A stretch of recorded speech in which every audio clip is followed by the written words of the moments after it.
Why don't you go see your boyfriend? Yeah, he's got a nice room. You won't have it long. He left a call for 7 a.m.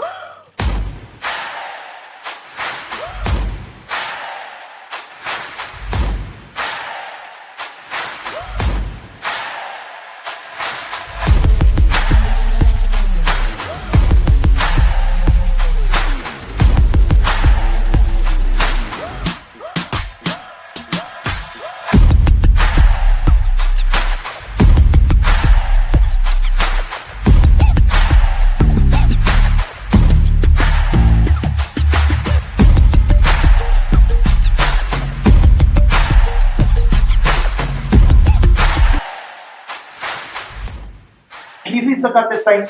See if we can figure out something.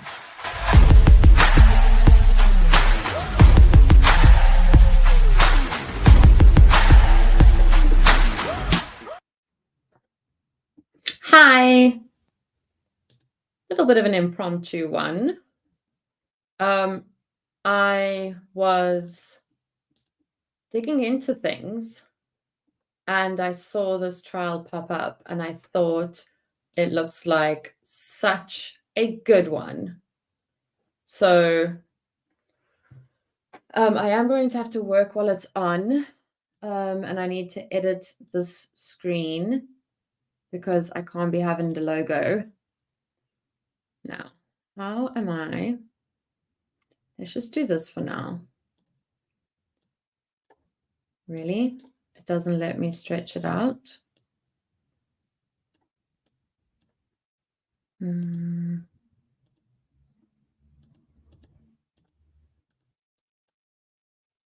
If I put myself there,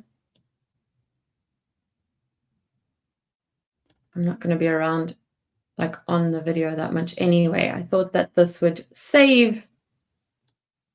I thought that this overlay would save it, but alas, it is not. How about this one? This one's a bit better. Then I can hang out. Don't mind me, unprepared. This is why people don't do last minute. Oh, we're moving. That's why people don't do last minute things.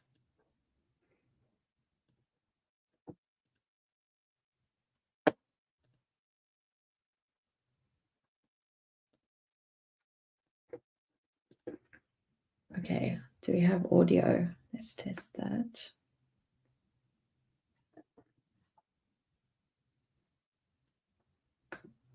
You're actually playing from a different computer.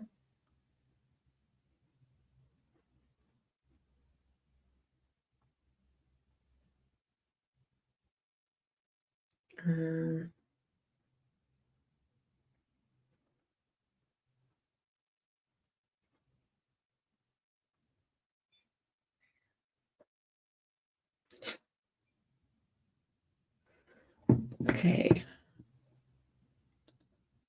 We have no audio from court yet. I know it's a lot of cats on the screen, but I kind of had to cover that one pesky thing. I'm going to quickly do the thumbnail. I know it's either brave or stupid to be doing this at the same time as the Ashley Benefield one, but people did say they want to be watching live. So I am, you ask, I answer. This looks like such a good one. This lady allegedly passed out or fainted the last time she was in court.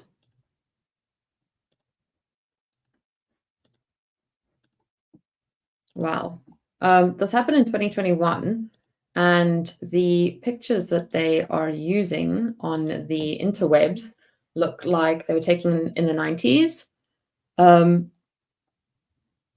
Hi, mods. I put a message in the mod chat like, guys, I'm alone. Someone please come play with me. This is Christina. I've got hiccups. Christina.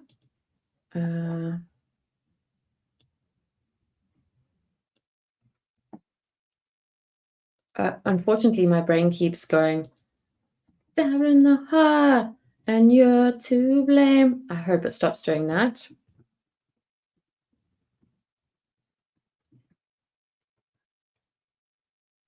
Oh, we have more movement.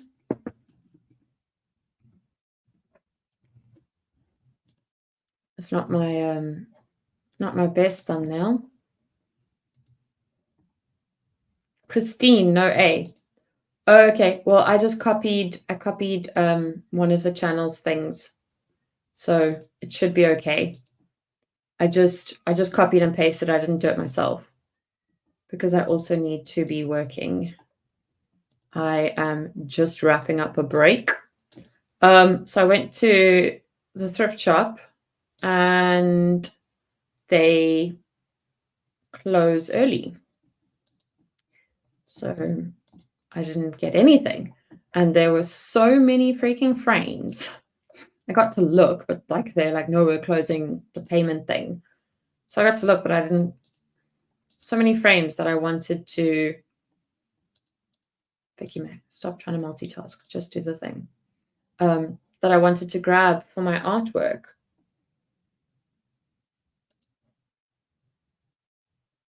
I want to go thrift shopping with you so bad. Evie, in October, there is potentially a trip to Europe or the UK. So if that happens, we're going to make it work. They always choose London, though, if it's the UK. Like, comment, subscribe, engage in chat so that Evie and I can meet IRL.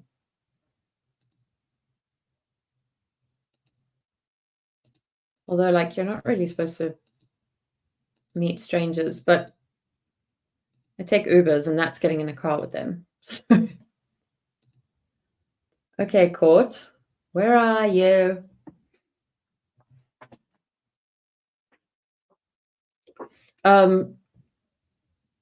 Sometimes, so my sister's been to Poland a bunch of times. One of the reasons why I think it might not be Poland is because Poland doesn't love giving. So part of the struggle is, sorry, for whatever reason, StreamYard just does not let you bring your camera view in front of the overlay, which is so silly. Oh my gosh.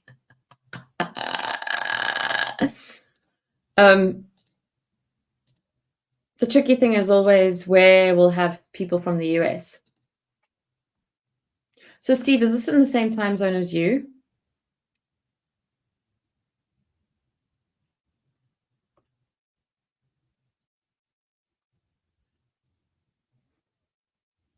Because I really got to focus. I want to finish writing this story that is like swimming around in my head.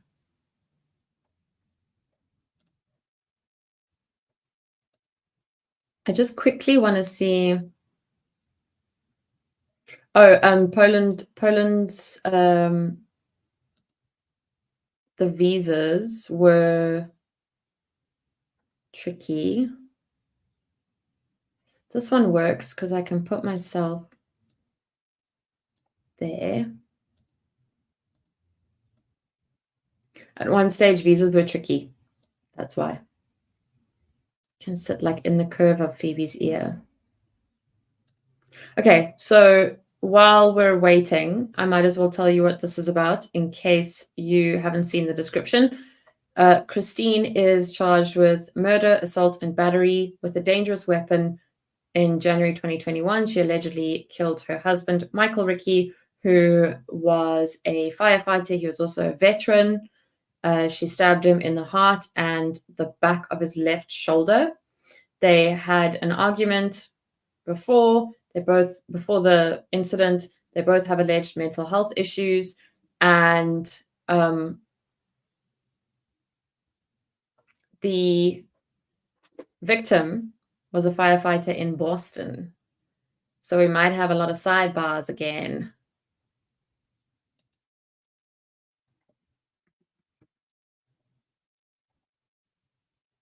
You give love a bad name, bad name. You just know YouTube will never flag me for my singing. It is not even close to accurate. Just popping over to the channel that shan't be named to see the court is at 9:30.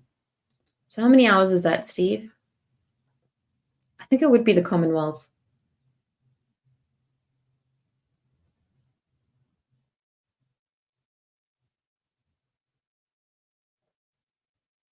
"15 minutes. Okay. Well, let's see. I used to have a thing on my browser called Fox Clocks, I think. And I could just check the times super quick fast.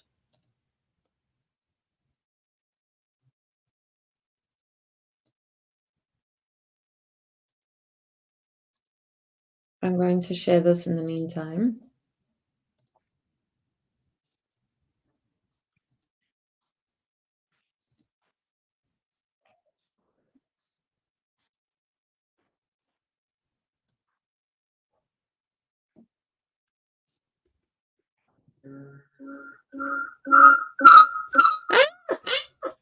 Sorry.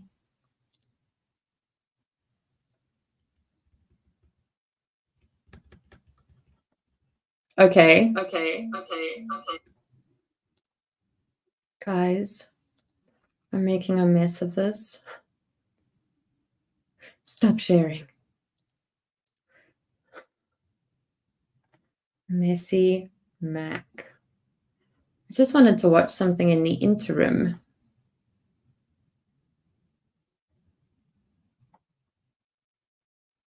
Judge Simpson is live, but he's not live.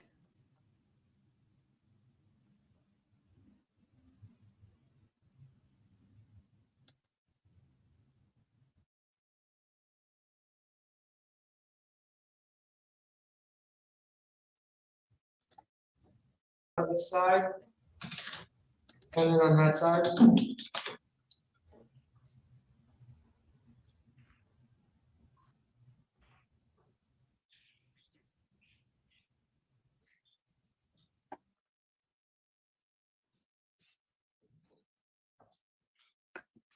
Good afternoon, Judge. For the record, Scott Sophia appearing to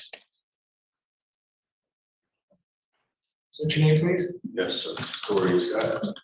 Right, and Scott's also a defendant, so we can say your name. All right. Today's date time set for hearing on non-payment of rent. Counselor? would you want to go into testimony? Yes, if there's not, if the court is not in possession of any sort of lease documents, so I don't know what the dispute is. The lease was e-filed with the court along with an affidavit. I do have a lease here that I can ask to be marked as. Was it e-filed? I'm so sorry that. It was. I have more than I can present to be marked as exhibit A. We should be marked as an exhibit though, anyway.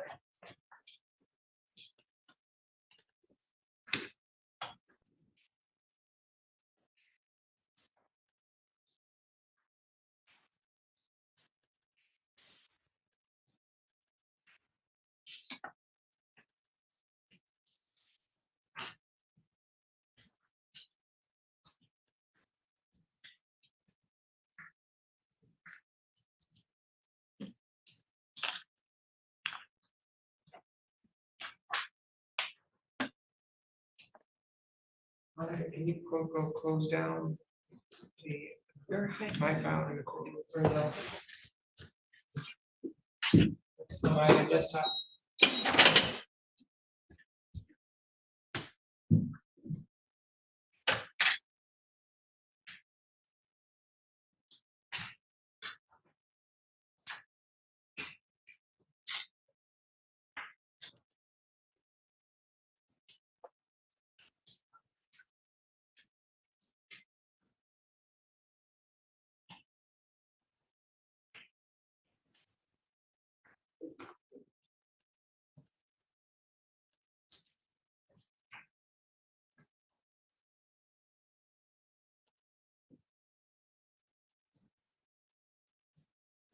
Okay, so before we get started, just so I understand the amount that the plaintiff alleges is in arrearage is how much? Is the sum of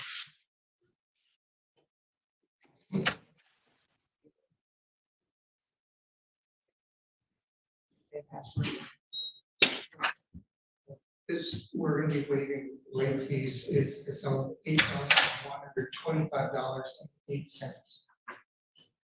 $8,125.08. Yes, Judge. And no late fees. No, we're waiving the late. So what is the 8,125? What is that made up of? April 2024, May 2024, June and July of 2024.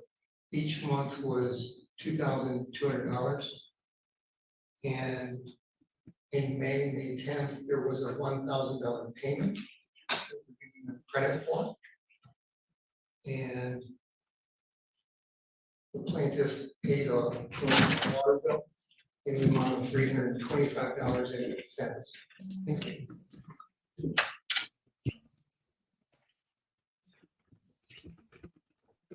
So each one of those months, the amount was 2,000 what? $2,200. $2,200.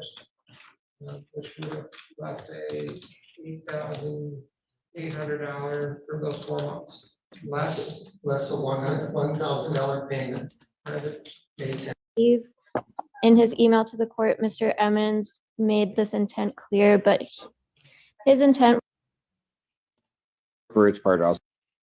The 14th District Court for County of Washington, State of Michigan is now in session. Although activities for the court are near, the Honorable Judge Jake accepts to preside. You may be seated.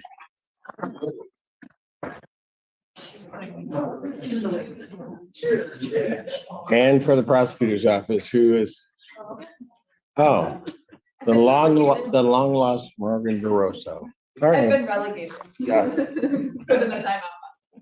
Yeah, retried for about a year. Go ahead. Assistant Prosecuting Attorney Morgan Moroso on behalf of the people waive any potential conflict between this honorable court and the Public Defender's Office. Though the people do not believe that such a conflict exists, the people make this waiver in avoidance of any doubt. Thank you. Mr. Brown. Good morning, Your Honor. Sadly, I'm always here. Lauren Brown. That's not true. You weren't here last week. Well, for a minute. And then the week before you weren't here. Well, I was kidding. Not that we're keeping track, but go ahead. Lauren Brown, Deputy Chief Public Defender. Likewise, we do not believe that there are any conflicts in this honorable court hearing these matters. If a conflict were to arise, we would waive such conflict so that this honorable court could hear these matters. And the court, for its part, also does not believe there's a conflict either under the Michigan court rules or the cases decided there under. To the extent a conflict does exist, given the waivers, the court will consent to hear the matters. The court does call the case, People State of Michigan versus Franklin Cornell. Andrew Childers appearing on behalf of the people. And Your Honor, Alexis Plume. Sorry, we have movements in court. Give me a minute.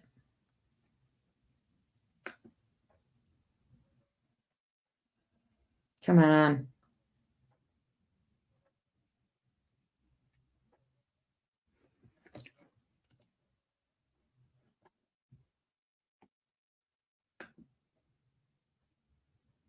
Shame, small laptop is trying so hard. Come on, small laptop, you can do it.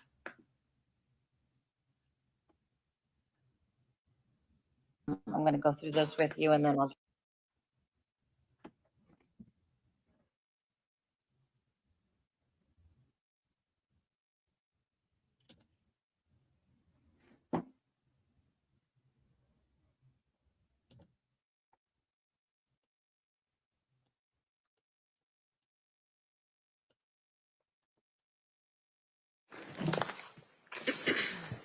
Court's now in session. Please be seated. Morning, Your Honor. May I proceed? Yes, please. Your Honor, the matter before the court is Commonwealth versus Christine Ricci. Miss Ricci is present. Counsel, please state your name for the record. We can start with the Commonwealth. Good morning, Your Honor. Jeremy Husband for the Commonwealth. Shannon Buckingham for the Commonwealth. Just not for the Commonwealth. Good morning. Good morning. Good morning, Your Honor. Joshua Wood from Ms. Ritchie. Good morning, Your Honor. Maura Berry from Ms. Ritchie. Good morning. Everyone, please be seated. Good morning to counsel and good morning to the defendant. So I have a few things on my agenda for this morning before we bring the jury in. And I'm going to go through those with you and then I'll give you an opportunity to address anything else that you wish to address with me before we bring the jury in. First, I note that and did review defendant's motion to reconsider my decision that I released last night with regard to the prior bad acts. I'm denying that motion for the time being, but I will be ever mindful of a point that's raised later in the defense's motion to reconsider, which has to do with the cumulative effect of prior bad acts. It's hard to judge that in the ether, but you get a sense of it as the trial starts to unfold. So I mentioned that to the parties because it's something that I have my mind focused on, and I think that I need to have my mind focused on as the case folds out. And I want the parties to know that in advance as they decide what and whom they're going to use prior bad act evidence, through whom they intend to get that evidence in. But as a general matter, I spent a good amount of time thinking about the issues that related to that decision. I will encourage you to keep coming back at it if you think that, well, I know the defense thinks that the scale is already tipped with regard to that prior bad act evidence, but I'll keep looking at it and you should keep raising it with me, and I know you will. With regard to the one or two theories of first degree murder, where are we at? Good morning again, Your Honor.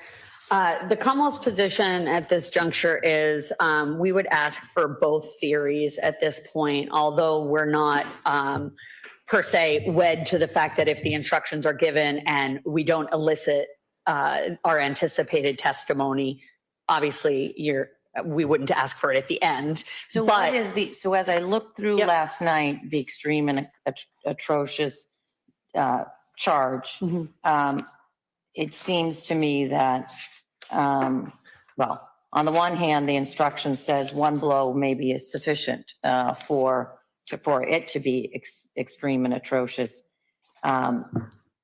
Right. Although that's not ordinarily the case. It's usually multiple blows, but it does, the instruction does say that. So the window is fairly widely open, but I don't know what the expected evidence is with regard to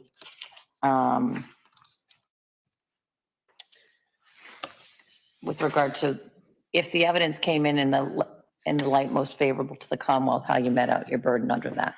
So obviously, So you've already educate me. stated that there are obviously 2 stab wounds that that testimony will be elicited by multiple individuals. We also are expecting the medical examiner's testimony and again, this is our expectation. This hasn't been confirmed. We're supposed to have a follow-up conversation with the medical examiner, Your Honor, but our anticipation is that she would testify that at least, if not a little more than 50% of Michael Ricci's blood from the stab wound to his heart had collected in his lungs and around the sac of his heart. And we would anticipate her describing what that would seem like and feel like Again, a little bit uncertain and unclear right now. And then in addition to that, Your Honor, we do have one of the first responders who we anticipate would testify to the fact that his eyes were open when they first responded, Your Honor. So I would argue in a light most favorable to the Commonwealth at this juncture that it may be very worthwhile for the jury to be instructed on both theories based on that argument, Your Honor. Is there any evidence, or do you expect, again, because I'm at a deficit for the facts of the case, is there any evidence with regard to the time of the alleged stabbing and the time that the defendant asked her daughter to call 911? We don't know that. Okay. I saw that in the instructions and was wondering if that's the theory that you were. No, in all honesty, we do not know that. We don't have that information, nor do we expect that evidence to come out, Your Honor. Okay. Based on his body temperature, we don't think it was a terribly long amount of time.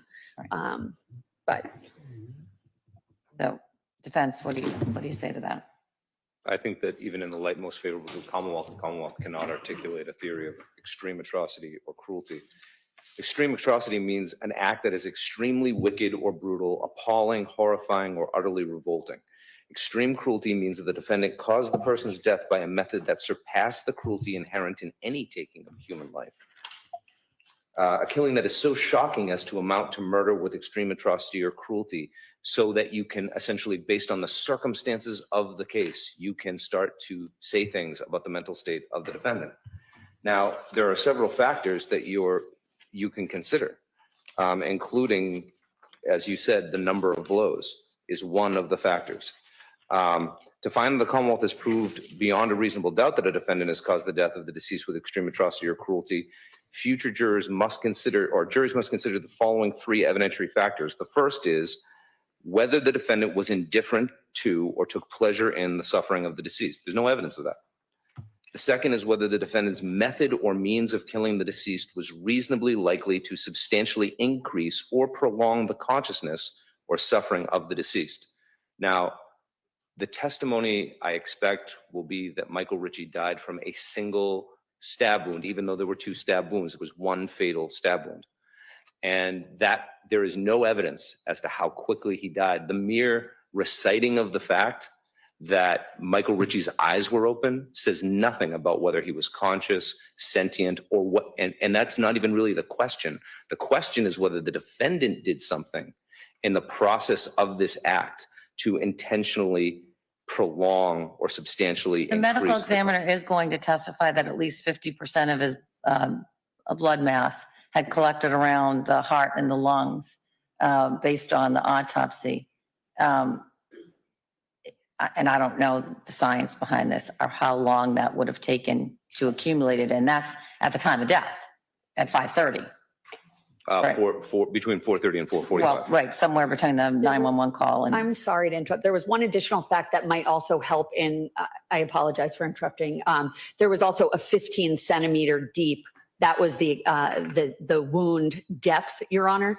I just wanted to add that while you're discussing the medical exam. To the first, Yes, that was Yeah. the wound to his heart, which was 15 centimeters deep. All right. So the amount of blood that accumulates as a result of the injury is not the question for the question of extreme atrocity or cruelty. The question is whether there's something about the nature of the act that the defendant did, which substantially increased or prolonged the consciousness of suffering of the deceased that was reasonably likely to do so.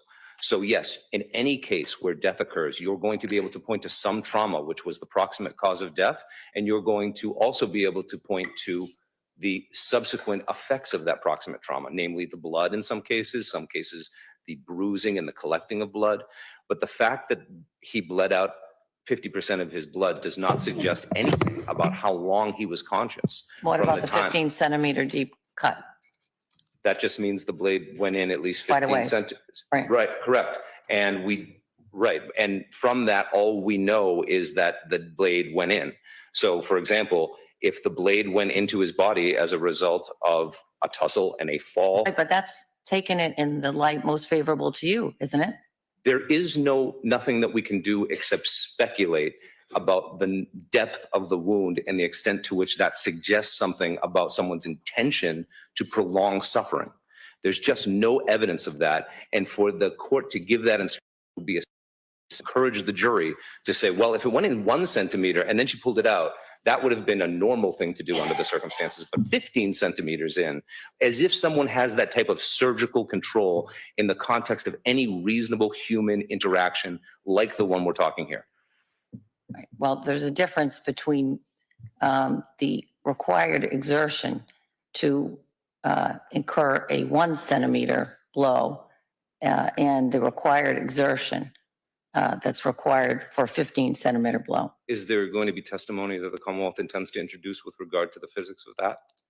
I don't know. I'll wait to see what they come up with, but the ME is going to say it was 15 centimeters deep. Yes. I'm going to give the instruction. I'm not saying I'm going to give it at the case that comes in, but preliminary today, I'm going to advise them that there are 2 theories, premeditated murder and the cruel and atrocious. Thank you.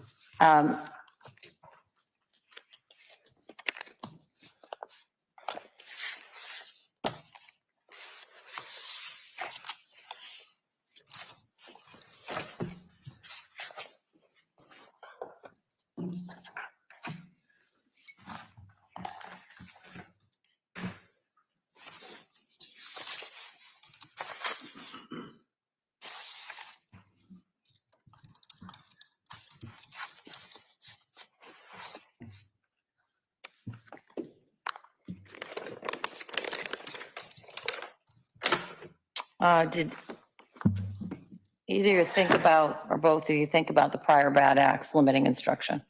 And what do you have to report on that? We did reach out to Ms. Croker with regard and had her forward the instruction that you did last trial, Hassler, Your Honor, and I have that here. We've reviewed it. We are content with this longer instruction. Defense, which do you prefer?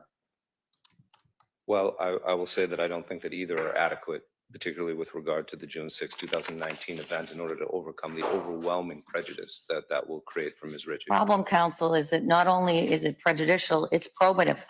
And that's the balancing act that was required to do, for me to do in connection with that.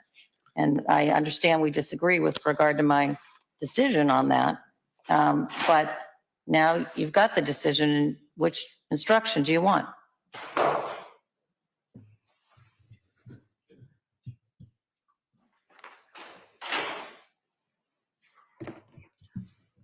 Can we see the instruction from Ms. Croker-Stroud? Sure. I have it somewhere on the bench. Let me just see if I can find it. I had it here yesterday, so I know it's around. And if the Commonwealth has it. I just passed it over to defense Okay, counsel. thank you.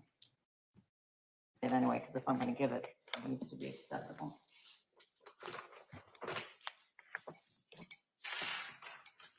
Madam Clerk, can you print that out for me just in case I don't find it in my.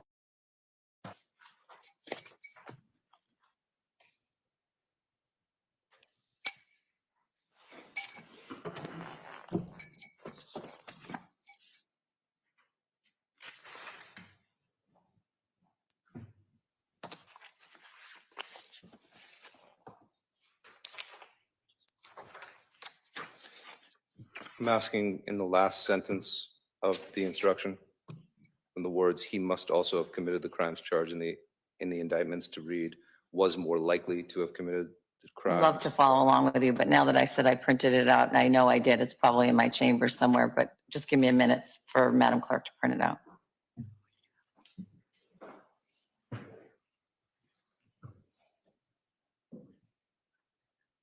Since you have the docket, the paper before you, what's the docket number? We just have an email, so that doesn't have a Oh, document. anybody have the docket number that Madam Clerk can look it up I quickly? could look it up really quick. Or we can also do old school. We can actually just copy that. But I'd rather have the order, Judge Buckley's order. I know I had it on the bench here yesterday. I'm just looking for it's an order. It's an order on motions in limine.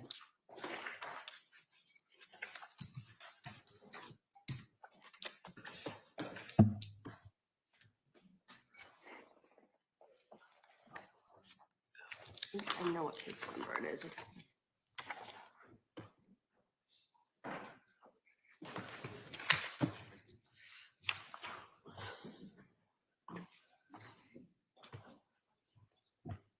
Excuse me, sir. Sorry.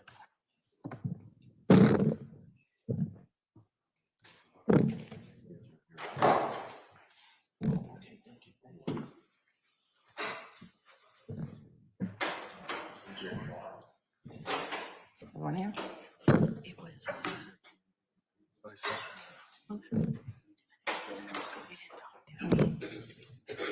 Yeah, in a minute, when I get done with the other issues.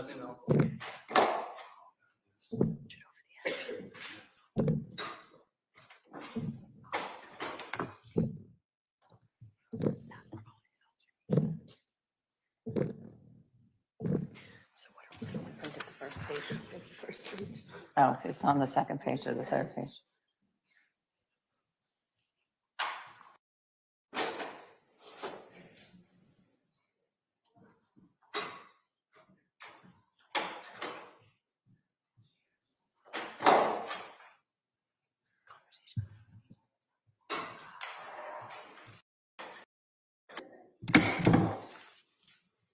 All right, Attorney Wood, thank you for your patience. The last The last sentence of the instruction, starts with specifically. correct? Okay, That second clause, he must, obviously the pronoun, but in Sure. addition to that, was more likely to have committed the crimes charged in the indictment, as opposed to must also. any objection to that? May I just ask for defense counsel to repeat that, please? Yeah, he wants to say, I gave him my instruction. Okay. she was more likely to have also committed the crimes charged in the indictment. Okay, that's fine.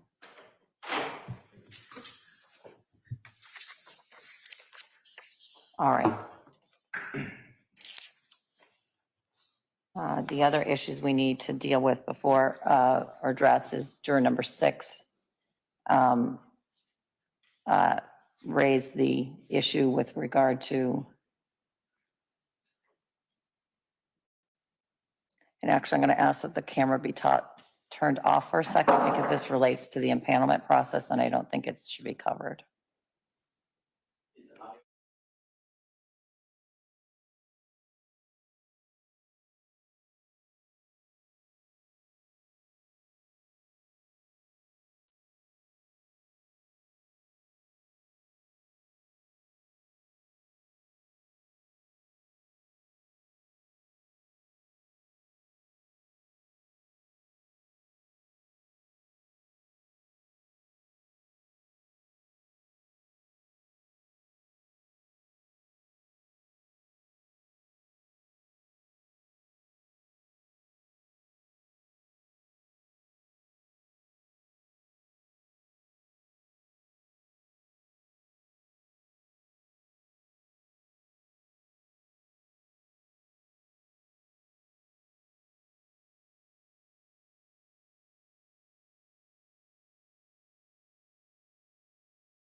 Bouchard's home, that the witness can testify about the defendant's demeanor and any threats to Michael Sr., but not to the more general threats about, quote, I'm going to kill that bitch, or quote, I'm going to kill them all. Right. In reviewing the grand jury minutes and that Your Honor was provided and preparing for trial testimony with Mr. McDonald, I believe his memory of that conversation is that in relation to discovering that the Richie name was on a mailbox, that prompted the defendant to make additional statements about that bastard is living a double life or something to that effect. And that is when he indicates that I'll kill them all. So I don't know that we anticipate that there's any other separate statement about a threat or a statement to kill Michael in particular, but I think that statement, I'll kill them all, kind of goes to the concept of discovering the name in relation to this woman, that he had an affair, the belief that he was living a double life, and that statement included the threat towards Michael as well. So I just wanted to clarify, because I do think that statement does indirectly refer to him. And so I think the order is a little confusing, and I don't want to elicit something from the witness that's inconsistent with Your Honor's ruling, but I think his testimony is going to be that the statement, I'll kill them all, is the statement that he heard the defendant say. All right. That's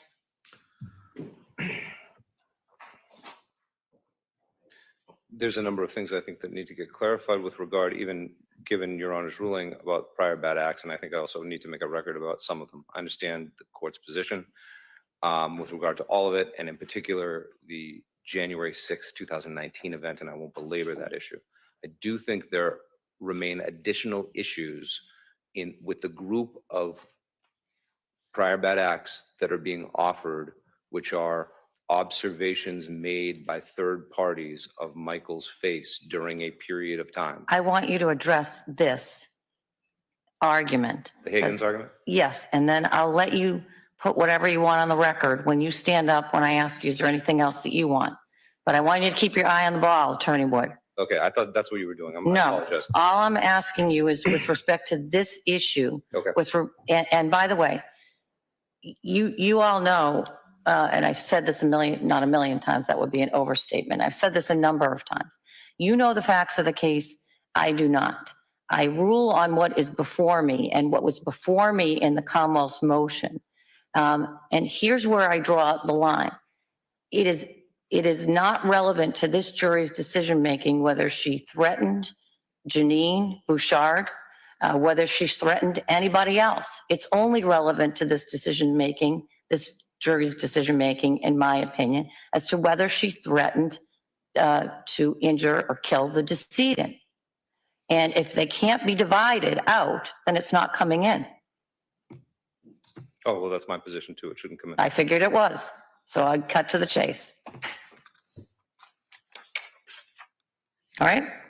Now, there are going to be things, I don't know what's coming out in the testimony, and in your motions cannot, you can anticipate to some degree, but now that you've done the preps, or as you do the preps, you're going to be in a far better position. That's sort of the dividing line in my mind as to what is admissible and what is not. And if it's not divisible, particularly given the cumulative effect of some of this evidence, it's not going to come in.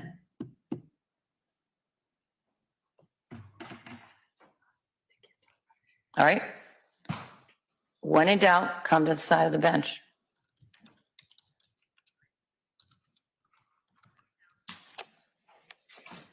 I'm going to go back to the Commonwealth. Is there anything else that you need clarification for in this? If I can clarify it. I think we are ready to go, Your Honor. Thank All you. right. Attorney Ward, go right ahead. Whatever record you wish to make, go right ahead. Okay, so before we get going into the record making, just with regard to these issues, I do also think I need a clarification with regard to the prior bad act that was mentioned in Your Honor's order with regard to Angel Richie. It's my understanding that Angel Richie's testimony may be about an event unrelated to what the Commonwealth is proffering as the cause of this whole thing, and therefore they're not going forward with it, but I may be wrong about that. Is that correct, Commonwealth? I saw that in the motion to reconsider as well. If counsel's referring to initial statement in the prior bad acts about incident where the defendant attempted to hug the victim, the alleged victim, and she started to hit him, I agree. We'll withdraw on that in light of the fact that Angel did disclose to us that occurred well before the precipitating event of that. All right. Affair. With regard to the several prior bad acts that Your Honor is inclined to let in, with regard to the injuries that were observed by various people of Michael Ricci, or the proffered injuries, I think that creates a difficulty because— Are you talking about the co-worker? I'm talking about the three co-workers, and I'm sorry, the two co-workers, other individuals that they're saying things about injuries. I understand Your Honor's position with regard to keeping the hearsay out. I agree with that. However, the injury comes in, we have a real relevance problem because those injuries are only conditionally relevant on some statement with regard to Christine's culpability in those injuries. And by not having the statement come in, which I agree it shouldn't come in, the only way they become relevant is if you invite the jury to speculate as to the cause of them. And it's not enough, I don't think.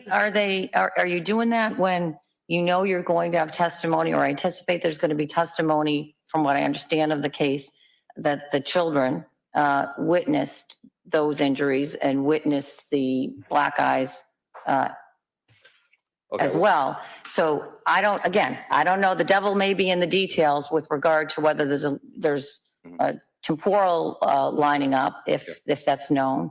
But it does seem to me that the fact that other individuals that may have been seeing the decedent on a regular basis, weekly, daily, I don't know how often they work shifts together, noticed injuries. It is perhaps corroborative of the reliability of the testimony of the individuals within the household who have a more fulsome ability to testify regarding that.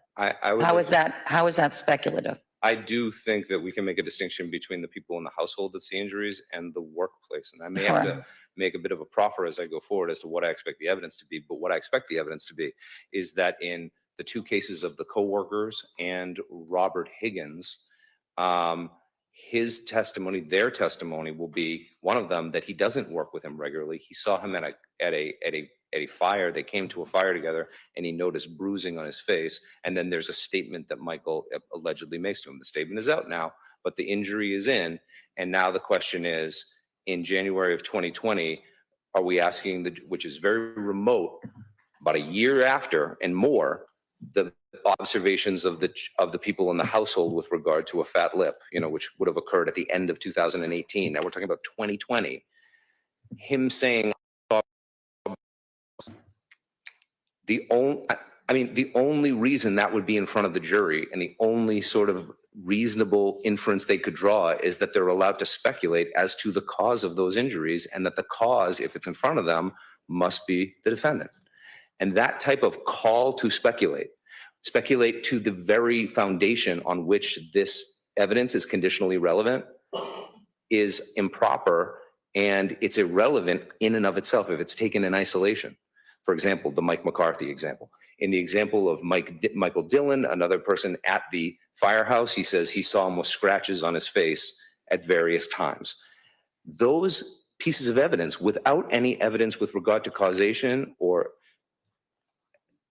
invite the jury to speculate and cannot be independently relevant, even if we have observations from a year and a half before, or 2.5 years before in some instances, of what the kids say they saw. And I agree, there's a difference between, and that's the Bianchi case that Your Honor cited. You have hearing things, seeing things, and then you have statements made immediately afterwards, or observations being made immediately after.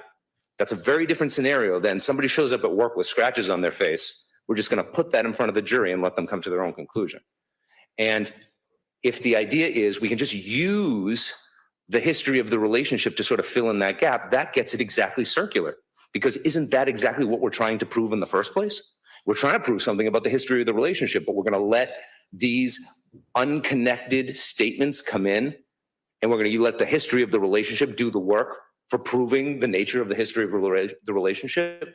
It has to be conditionally relevant on something, and there's nothing in there in which to base it on. And so it's irrelevant without those things, and I think it's a real problem. In addition to that, with regard to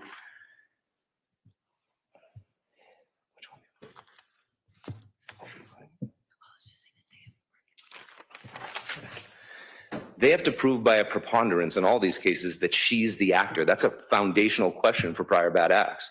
The mere fact that he's coming in with injuries doesn't do that, and it can't get them there. Well, the fact that the excluded hearsay testimony that the jury isn't going to hear, can't I consider that for purposes of them meting out their preponderance, even if I'm not allowing the jury to hear it?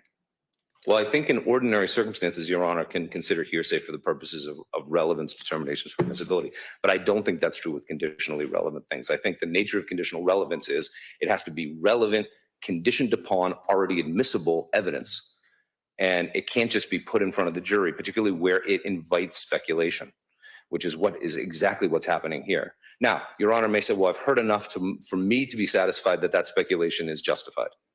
Well, I haven't heard anything yet. No, but I'm saying your ruling entails the idea that I'm listening to inadmissible evidence, which makes me, the judge, satisfied that it represents something that is a reasonable inference. But in order for something to be conditionally relevant, that conditionally relevant thing does have to, I think, be admissible or admitted. It can't just be a free-floating thing out there. Now, also, very few of these injuries, such as they are, can even be placed in time. Like, for example, Mark McDonald's, statements with regard to injuries, Mike Dillon's statement with regards, well, his statements are a little bit more pointed in time. Those are the scratches. Robert Higgins' statements with regard to swelling. Those statements are all completely disconnected, so we don't really know when they are, but we know that, like, at least Mike Dillon's stuff is in 2020. It's far removed from these examples of violence that occurred, in the immediate aftermath of the affair. So what I'm saying is having it hang out there is dangerous. Having it hang out there invites speculation. And in and of itself, those things are irrelevant. And they can only be relevant if the jury makes some assumptions, and they can't do it.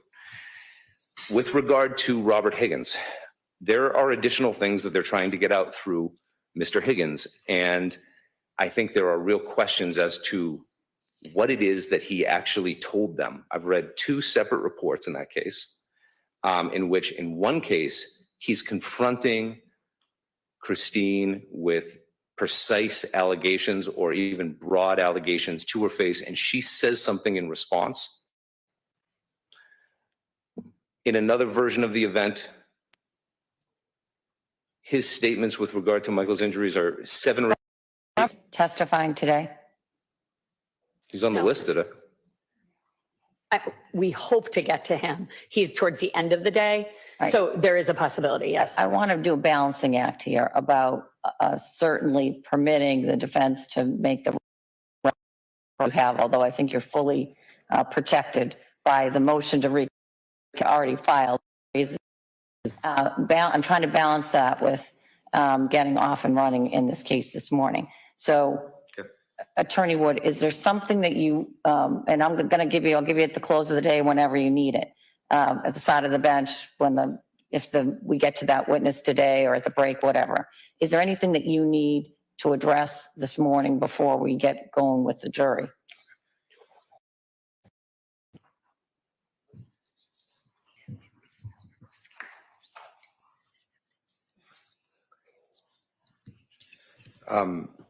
One clarification as to whether or not the Commonwealth is seeking to put in evidence of two Freeman. One is an event which they're describing, I think, as a suicide attempt. It's my understanding that Katrina Freeman is going to place that event in time and is going to place that event on May 10th, 2020. She's going to say that it was Mother's Day, and she's going to mention the children being home. Is that their intention? And if that is their intention, I would ask that at least the Mother's Day and children excised from that prior bad act in the presentation. That's number one. Number two, there's also an allegation made by Katrina Freeman at one point, and I don't know if they still intend to elicit it, with regard to a hitting event in late 2018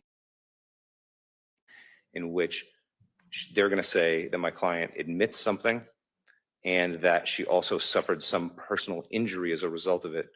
My position is, if they're hoping to do that, hoping to elicit that, that we excise the part that describes Ms. Ritchie's personal injury, and I can be more detailed about that if Your Honor wants to, after the Commonwealth answers the clarification.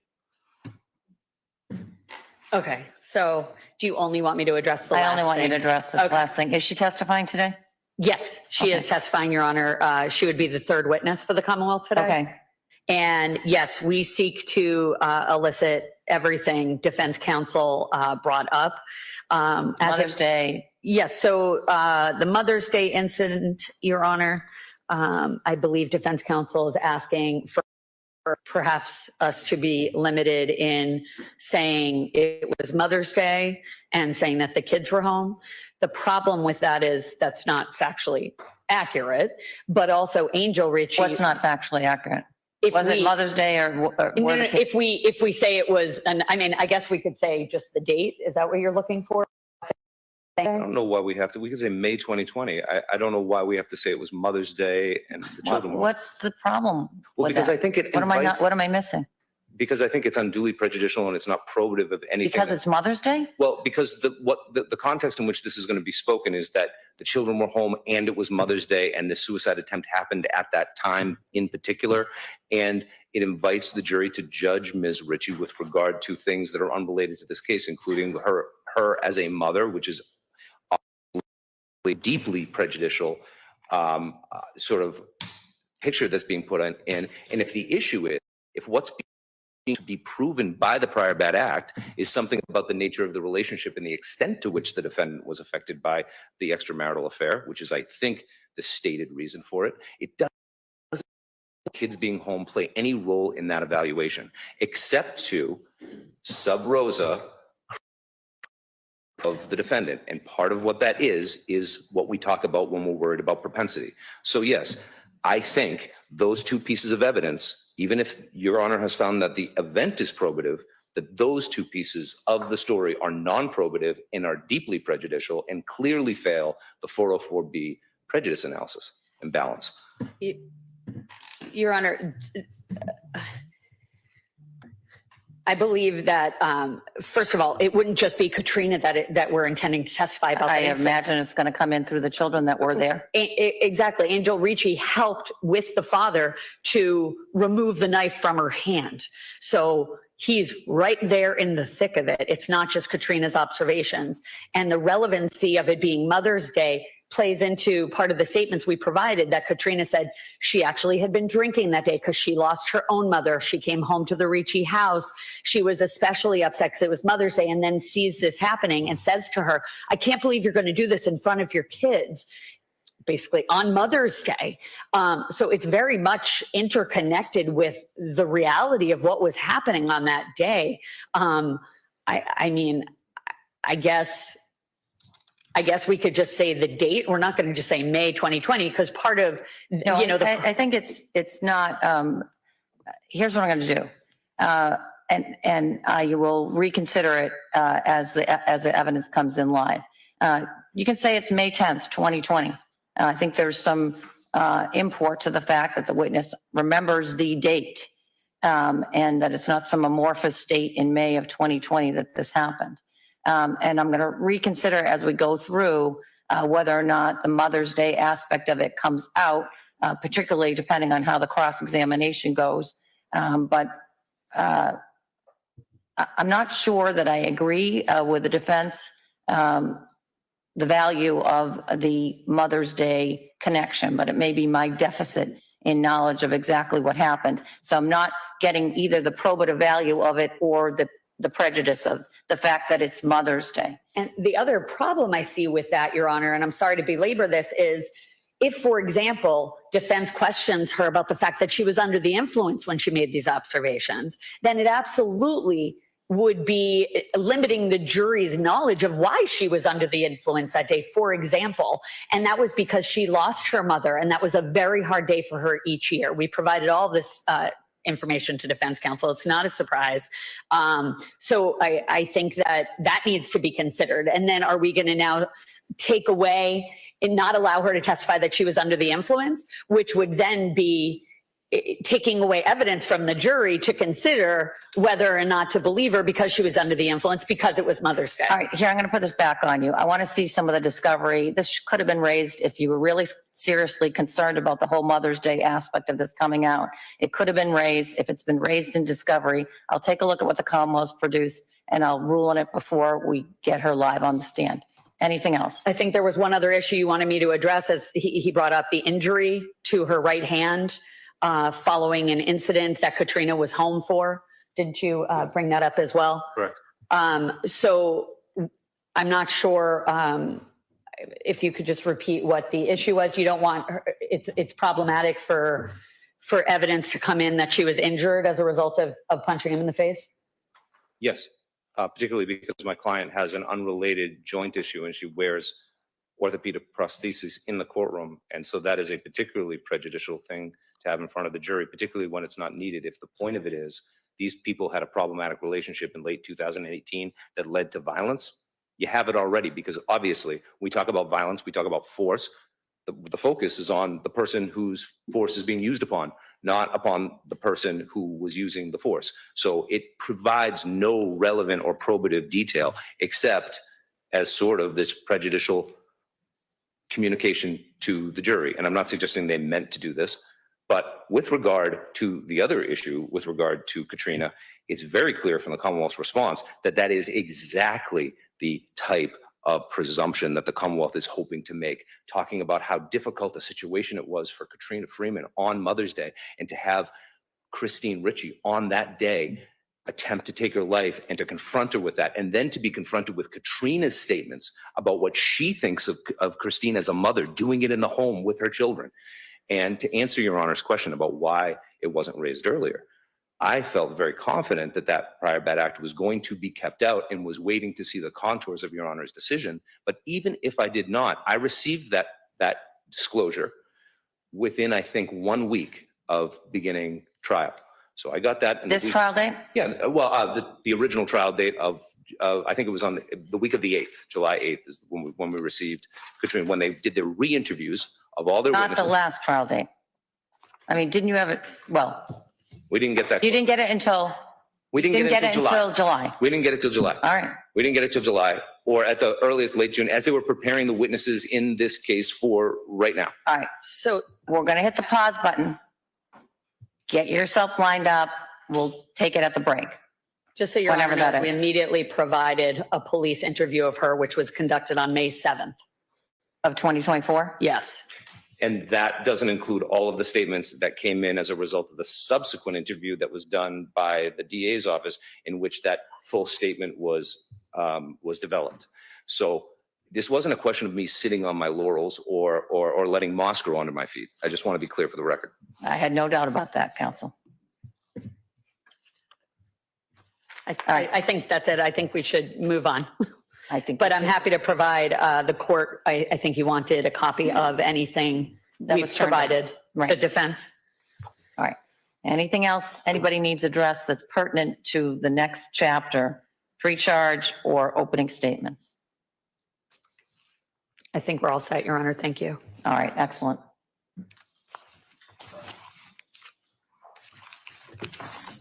Madam Clerk. Do you want a copy?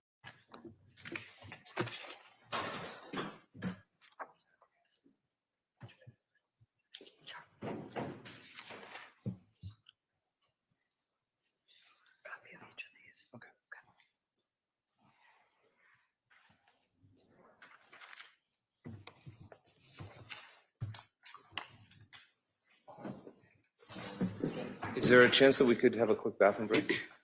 Sure. Just hold them at, line them up and hold them.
All rise, please.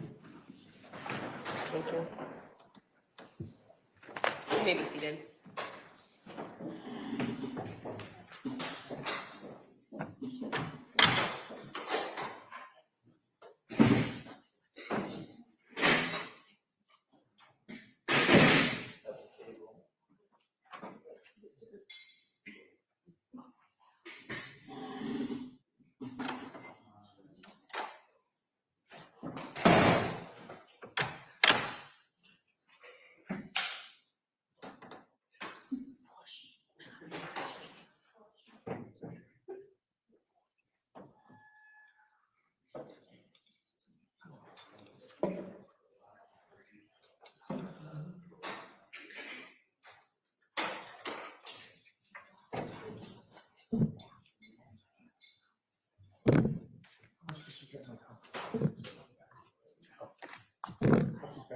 Do we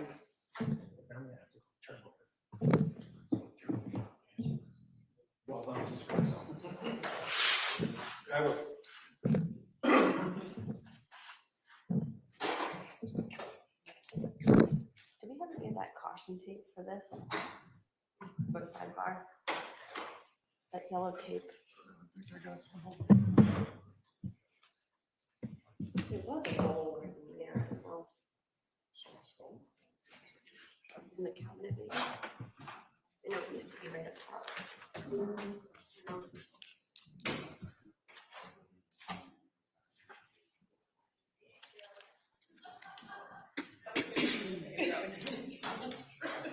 I was gonna go with it. That's so funny. And how are you?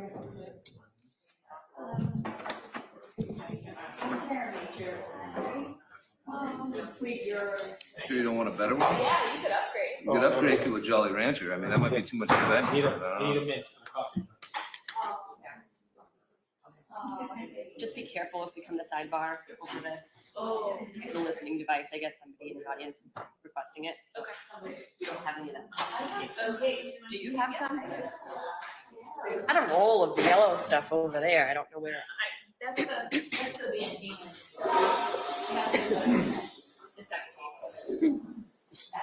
Little thing. Yeah.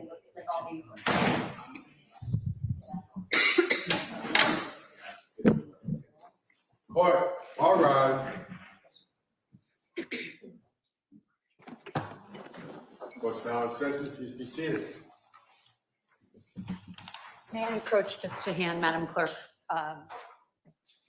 the information regarding Katrina? Yes.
No.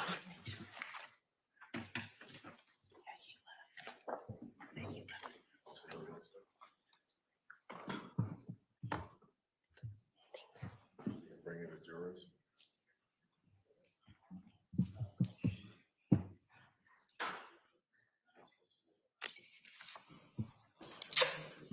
Okay.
Court, all rise, jury entering.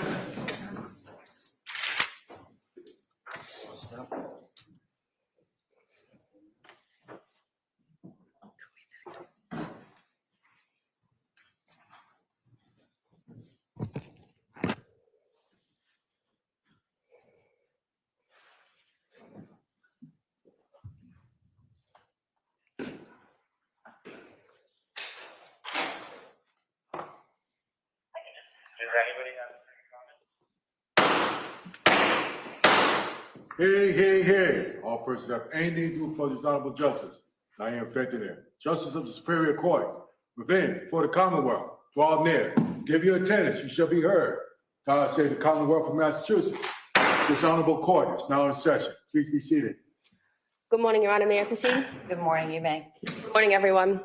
Before the court is the continuation in the jury trial in the matter of Commonwealth versus Christine Ricci. Ms. Ricci is present and is represented by attorneys Joshua Wood and Maura Barry. The Commonwealth is represented by Assistant District Attorneys Jeremy Kuzman, Shannon Buckingham, and Jason Haran. Your Honor, may I swear in the Venari, the jury? May. Ladies and gentlemen of the jury, please stand and raise your right hands. Do each of you solemnly swear that you shall well and truly try the issues between the Commonwealth and the defendant at the bar according to your evidence, so help you God? Thank you. You may be seated. Members of the jury, hearken to these indictments. On indictment number 2183CR00153, on offense number 001, on the offense of murder, the jurors for the Commonwealth of Massachusetts, on their oath, present that Christine Ricci of Marshfield in the County of Plymouth, on or about January 28th of 2021, at Marshfield in the County of Plymouth, did assault and beat Michael Ricci with intent to murder him, and by such assault and beating did kill and murder the said Michael Ricci. On indictment number 2183CR00153, offense number 002, on the offense of assault and battery by means of a dangerous weapon, the jurors for the Commonwealth of Massachusetts, on their oath, present that Christine Ricci of Marshfield in the County of Plymouth, on or about January 28th of 2021, at Marshfield in the County of Plymouth, did assault and beat Michael Ricci by means of a dangerous weapon, to wit, a knife. To these indictments, the defendant at the bar pleads not guilty, and for trial places herself upon the country, which country you are. You are sworn to try the issues. If she is guilty, you will say so. If she is not guilty, you will say so, and no more. Members of the jury, hearken to your evidence. Thank you, Madam Clerk. Good morning, jurors. Good morning. Jurors, I will begin every day with you asking you if you've been able to comply with my 3 orders. You'll recall at the end of when each of you were individually selected, I gave you those 3 orders orally, and then I also gave you a written piece of paper in the event that you needed something to refer back to. So we'll close every day of this trial with me reminding you of those rules. And we'll begin every day of the trial with me asking if you were able to comply with those rules. So I'll ask you 3 questions, and I need you to answer yes or no. You need to answer yes or no verbally 1 time, and then keep nodding your head, yes or no. And I will scan my eyes from the back left corner, juror number 1, across the back row to the right, front left corner, across to the right, juror number 60. All right, it's not that complicated. We'll get the hang of it right away.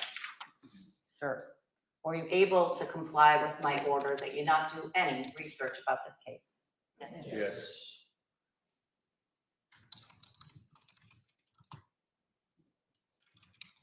Were you able to comply with my order that you not speak to anyone about this case? Yes.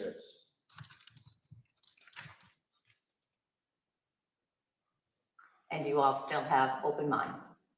Yes. With those 3 affirmations, everyone answering in the affirmative to all 3 questions, we are ready to begin today's work. Jurors, as you know, you will be responsible for deciding this case. Please pay careful attention to the evidence that you'll see and hear during this trial. When the evidence is complete, I will explain the legal rules that you must apply to decide this case. You will then meet together in private to consider the evidence you've heard apply those legal rules, and work together to reach a verdict. Before we start the trial itself, I'm going to give you some preliminary initial instructions. I will explain the indictments that the clerk just read aloud and describe what's going to happen during the trial. I will discuss some of the legal rules that you must apply in this case, and I will explain some important things that you must do and other things that you must not do during the trial. A moment ago, Madam Clerk read the language of the two indictments in this case. An indictment is a legal document that formally accuses someone of a crime. In less formal terms, an indictment in this case charges the defendant, Christine Ricci, with committing murder and assault and battery with a dangerous weapon. The indictments in this case are not evidence, and the fact that the defendant is facing these charges does not mean she is guilty of committing any crime. As I told you when we were choosing you as jurors, the defendant has pleaded not guilty to the charges. At the end of the trial, you will decide whether the prosecution has proved beyond a reasonable doubt the charges of murder and assault and battery with a dangerous weapon. When I finish these initial instructions, the prosecutor and the defense counsel will make their opening statements. An opening statement is a summary of what the lawyer expects the evidence will be. After the opening statements, you will hear testimony from various witnesses. The evidence may also include documents and other things. The prosecution will call witnesses first. Then the defendant will have the chance to call additional witnesses if she chooses to do so. Both sides may question each witness. After you see and hear all of the evidence in this case, each side will make their closing arguments to summarize the evidence and suggest to you what conclusions you may reach based on the evidence and the law. The lawyer's opening statements and their closing arguments may help you make sense of the evidence you hear and see during the trial, but the openings and the closings are not evidence. At the end of the trial, I will instruct you in detail on the legal rules that you must apply to decide this case. You will then discuss the case in private and work together as a jury to agree on a verdict. Now, there are 16 of you in the box, and the law allows only 12 jurors to deliberate at the end of a trial and to decide the case. We chose 16 of you to serve on this jury just in case one or more of you gets sick or has some other unexpected emergency. If all 16 of you are with us at the end of the trial, and I certainly hope that you are, we will choose 4 of you to be alternate jurors. We do this by a random lottery. Each of you has an equal chance of being a deliberating juror, so all of you need to pay attention to the evidence in the case. Let me talk about the different roles of the various people that are present in the courtroom. And I'll start with my role as the judge. My job as the judge is to make sure that the case is tried fairly, efficiently, and according to the law. I must make sure that you hear and see only evidence that is allowed under our rules of evidence. Those rules determine what evidence the lawyers may and may not present to you. The purpose of these rules is to make sure that you see and hear evidence at this trial that is relevant to the case and appropriate for you to consider.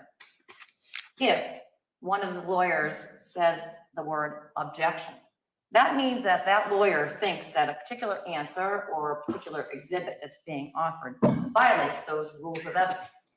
If I am not persuaded by the objection, I will say overruled. That means that the witness may answer the question or the party may offer the exhibit and show it to you. And you may consider the answer or the exhibit as evidence.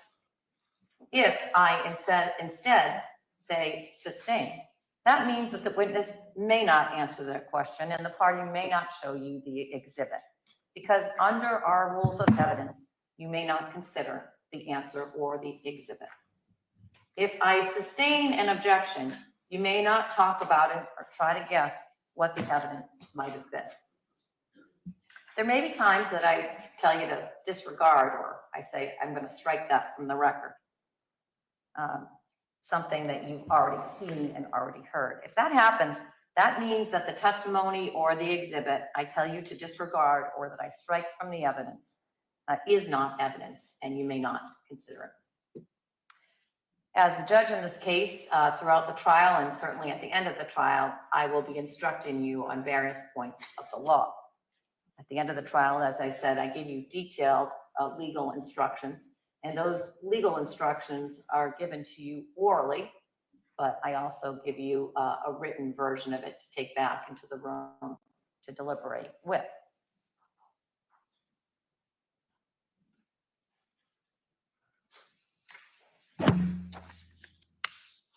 Let me now talk about the role of counsel. The lawyers have their own important role in this trial. Their job is to bring to your attention the evidence and arguments that best support their position. They may also object to evidence, as I just discussed a moment ago, offered by the other side. Please do not hold it against the lawyers. If they make an objection or if they ask to see me at the side of the bench, the lawyers need to do that, to tell me that there's a legal issue or a potential issue about what you may hear, see, or consider. Let me next talk about the most important role in the room, and that's your role as jurors. You have the most important role in this trial. After you have heard and seen all of the evidence, you will decide who and what to believe, and whether the prosecution has proved the defendant is guilty of the crimes charged beyond a reasonable doubt based on the legal principles I will explain to you. You must decide this case based only on the evidence you see and hear during this trial and not on my instructions in the law. You may not decide this case based on speculation, guesswork, or suspicion.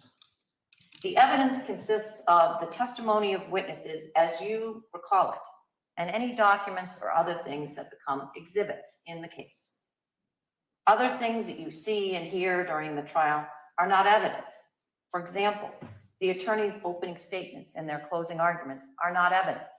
And the questions the attorneys ask are not evidence either. The witnesses' answers are evidence, but a lawyer's questions are not. A very important part of your job as jurors is to decide who and what to believe. Whether testimony is contradicted or it is not, it's up to you to decide whether you believe it. You may believe everything a witness says, part of it, or none of it. The same is true of each exhibit. You must decide whether you believe what it shows or not. In deciding who and what to believe, you should ask and consider some important questions. First, was the witness honestly trying to tell the truth or deliberately lying?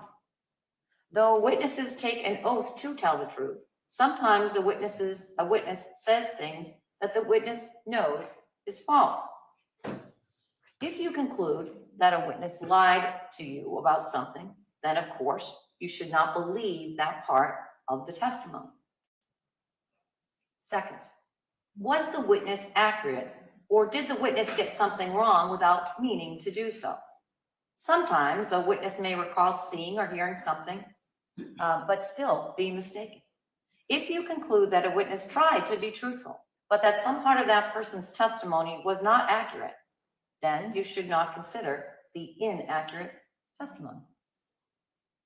I have no opinion about what you should believe or who you should believe, or about how you should decide this case. So please don't take anything I say or anything I do during the trial to suggest to you what to believe or how to decide this case. I want to talk next about fairness. We chose each of you to be jurors in this case because we believe that you will be fair, that you will decide this case with an open mind and not favor one side or the other when you evaluate the evidence and decide the case. As you work together to reach a verdict, you must be completely fair to both sides.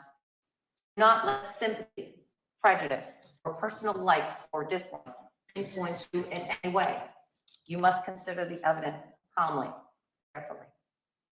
As you listen to the evidence and then decide this case, remember that everyone in this case is entitled to your fair consideration and to a verdict based on the evidence and not on any assumptions or any kind of biases. Because we are human, each of us has our own built-in expectations and assumptions based on our personal experiences and backgrounds. As a result, we're often a bit more comfortable with people who seem to be like ourselves and may be more willing to trust what they say and treat it as more important. But as jurors, you need to put aside your natural expectations and assumptions and approach this case with a truly open mind. Let me next move to the legal principles. There are certain legal rules that you must follow in this case, and I'll discuss them in great detail at the end of the trial. But here are some key things that you need to know from the beginning of this trial. First, the presumption of innocence. As I told you during the jury selection process, every person who is accused of a crime is presumed to be innocent of that crime. Ms. Ricci is presumed innocent of the charges in this case. That means that you must consider the defendant to be innocent now and must still consider her to be innocent at the end of the trial unless the prosecution has proved beyond a reasonable doubt through evidence presented at the trial that the defendant committed the crimes charged.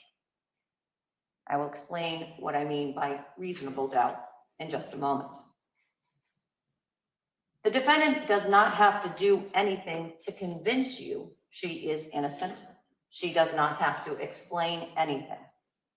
The defendant does not have to testify, call or question witnesses, or provide any evidence at all, because you must presume she is innocent. Instead, it is up to the Commonwealth to prove the charges against the defendant beyond a reasonable doubt, and this burden never shifts to the defendant. At the end of the trial, after you have heard and seen all of the evidence, you will deliberate with each other, meaning you're going to discuss the evidence and decide the case. If you have a reasonable doubt about the defendant's guilt on a particular charge, then your verdict must be not guilty on that charge. You may find the defendant guilty of a charge only if all 12 deliberating jurors agree that the Commonwealth has proved the charge beyond a reasonable doubt. So the burden is on the Commonwealth to prove beyond a reasonable doubt that the defendant is guilty of the charges made against her. What is proof beyond a reasonable doubt? The term is often used and probably pretty well understood, though it's not easily defined.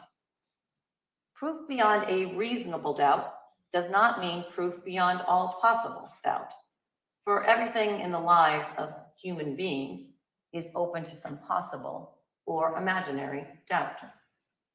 A charge is proved beyond a reasonable doubt if, after you have compared and considered all of the evidence, you have in your minds an abiding conviction to a moral certainty that the charge is true.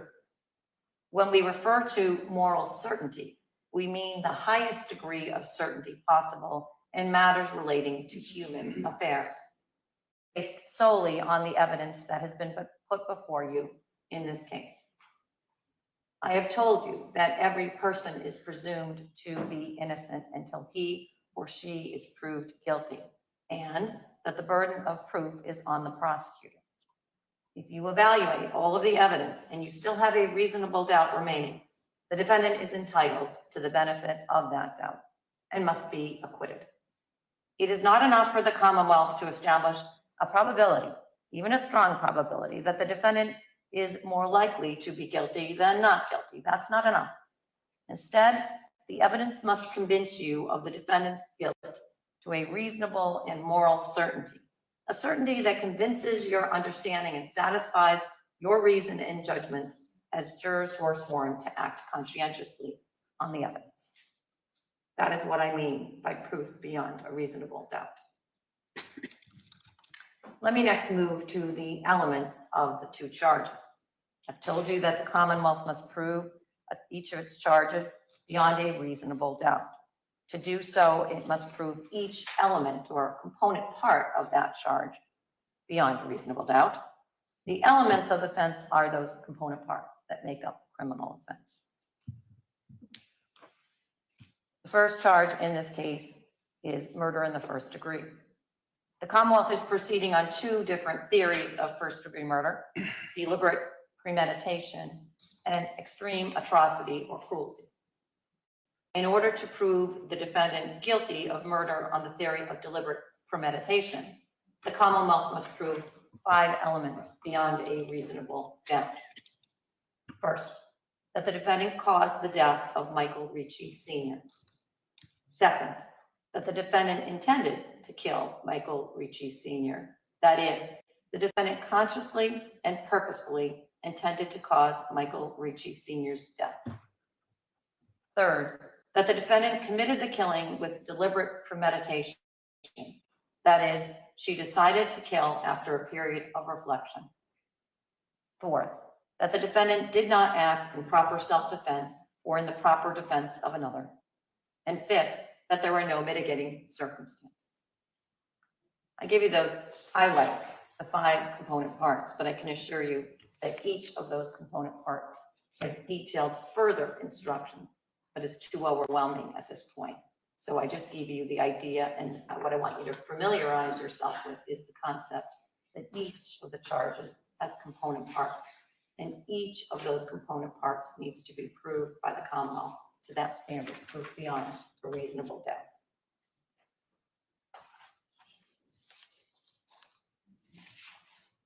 The second theory of the prosecution's case on the charge of murder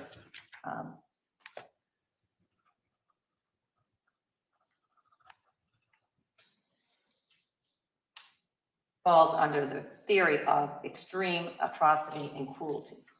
Under this theory of first-degree murder, the Commonwealth must prove 5 things beyond, or 5 elements beyond a reasonable doubt. Some of them overlap with the first. First, that the defendant caused the death of Michael Ricci Sr.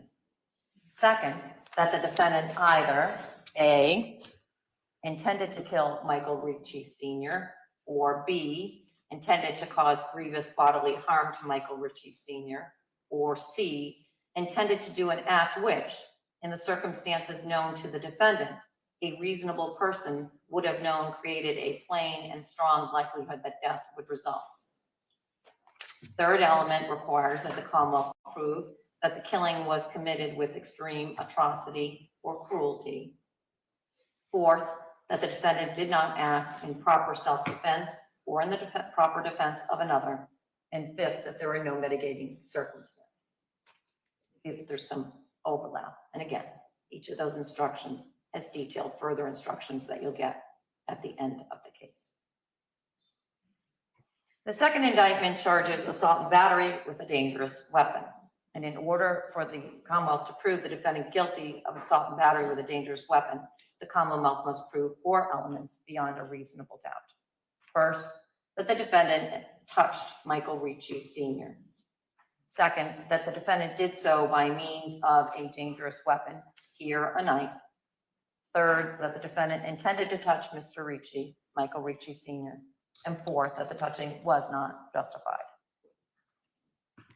Let me move on now to a few logistics of the trial itself, and let me first address note-taking by jurors. At the end of the trial, when you meet privately to deliberate, you will have all of the exhibits that are admitted as evidence in the case with you. We cannot provide you with a transcript of the witness's testimony, however. So you're going to have to rely on your own memory of what each witness tells you. You may take notes during the trial if you wish. Our court officers will give you a notepad and a pen or a pencil. Some jurors find it helpful to take notes while they are listening to the evidence. It may help you focus on the testimony and remember what the witness said. Some of you may not want to take any notes. That's equally fine. Whether you take notes or you do not is entirely up to you. But whether you take notes or you do not, you need to pay close attention to what's happening in the witness box, what each witness says, and how they say it. In your decision-making, you will decide who and what to believe, and you need to watch and listen carefully to what's going on in this witness box so that you can make those decisions. Think about whether the witness seems believable, whether the witness's memory seems reliable, and anything else about how the witness testifies and what the witness says that may help you decide whether and how much to believe that witness. When you deliberate at the end of the trial, remember that it's your memory that counts. Your notes may help jog your memory about what a witness said, but they are not a substitute for what you and your fellow remember about the testimony. Do not assume that because you or another juror wrote something down, that it's more accurate than your or another juror's memory of what the witness actually said. Your notes are confidential. No one, including me, will read them. The court officers will collect your notebooks and pens at the end of each trial day and keep them safe and secure until they're returned to you the next morning. When the trial is over, the court officers will destroy any notes that you did take. Let me next talk about your comfort. If you have any trouble hearing or seeing anything during the trial, please raise your hand and let a court officer know, and we'll make the necessary adjustments. It doesn't often happen in this courtroom because the jury, it's a new courtroom, and the jury box is readily accessible and viewable from your spot. But if it happens, let us know. As you know, we generally take a morning break at 11 o'clock and lunch from 1 to 2. Because we got a delayed start this morning, I'm going to adjust that morning break. We will have a morning break. It'll be brief and it'll come closer to the lunch hour than it will on a typical day. If you need a break at any other point, you just let me know by raising your hand. Court officer, inform the court officer. If you need to communicate with me during the trial, please let a court officer know or give a court officer a note to bring to me. I want to go through those cautions again. By the end of this trial, you'll be able to recite them along with me. They're important, very important. These are the things that you need to do and that you may not do during the trial. Keep an open mind throughout this trial. You must not decide this case until you've heard and seen all of the evidence and listen to my final instructions at the end of the trial. Do not discuss the evidence or this case with other jurors until you start your formal deliberations at the end of the trial. This is because it's hard to keep an open mind if you start talking about evidence and testimony in the middle of the trial, so none of that. Do not talk or communicate with anyone else about this case until after you've reached and delivered a verdict, and I tell you that you've completed your jury service. This is because, as I told each of you when you were selected, you must decide this case based only on a fair consideration of the evidence in the law and must not consider any outside information or opinions. When I say that you can't communicate about the case until you've reached a verdict, that means you can't do so in any way, including through your cell phone or other tablet device, computer. So until you reach a verdict, you may not text, chat, email, tweet, blog, or post anything about this case using social media or electronic media or anything else. You have to wait until the trial is over and you've reached a verdict before you say anything about this case to anyone else. You may not talk to the lawyers, the parties, or witnesses during the trial. If the attorneys or other trial participants see you and they affirmatively turn away, They're not being rude. They are simply following my rule, my order, that they not speak to you during the trial. During this trial, please do not read, watch, or listen to anything about this case that may appear in any news media, social media, or any other source. If there is any press coverage or other coverage about this case, you must ignore it. Do not do any research or investigation about this case, online or in any other way, or have anyone else do that for you. Do not visit any of the places mentioned during the trial. Do not Google or search names of people involved or participating in this case, or Google anything else about this case. Once again, this is because you must decide this case based only on the evidence in the law. The rules that I just explained to you are very important. I'll keep reminding you of them at the beginning and end of every day, and I'm counting on you to comply with them. If anything happens that seems to be inconsistent with these rules, please do not discuss it with your fellow jurors. Instead, let a court officer know, and I will speak with you privately. So jurors, we're coming to the conclusion of these preliminary remarks that I make to you. Jurors, I know that you will try this case according to the oath that you just took as jurors.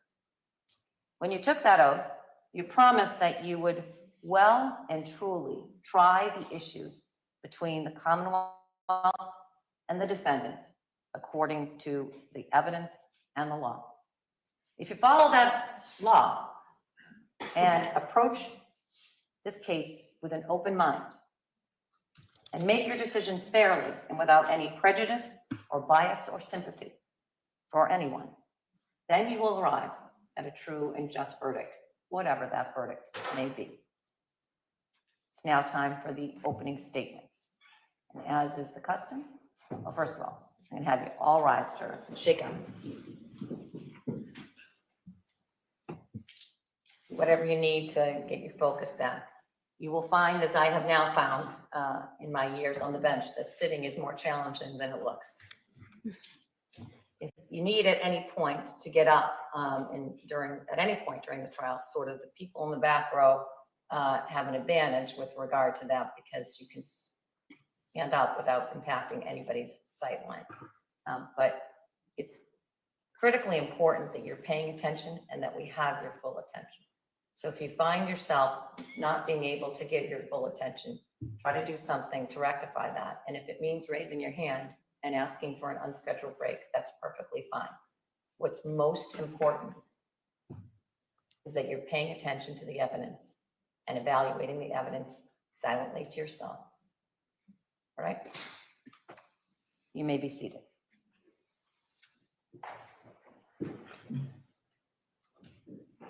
It's now time for the opening statements in the case, and the custom is that the Commonwealth goes first. ADA Buckingham.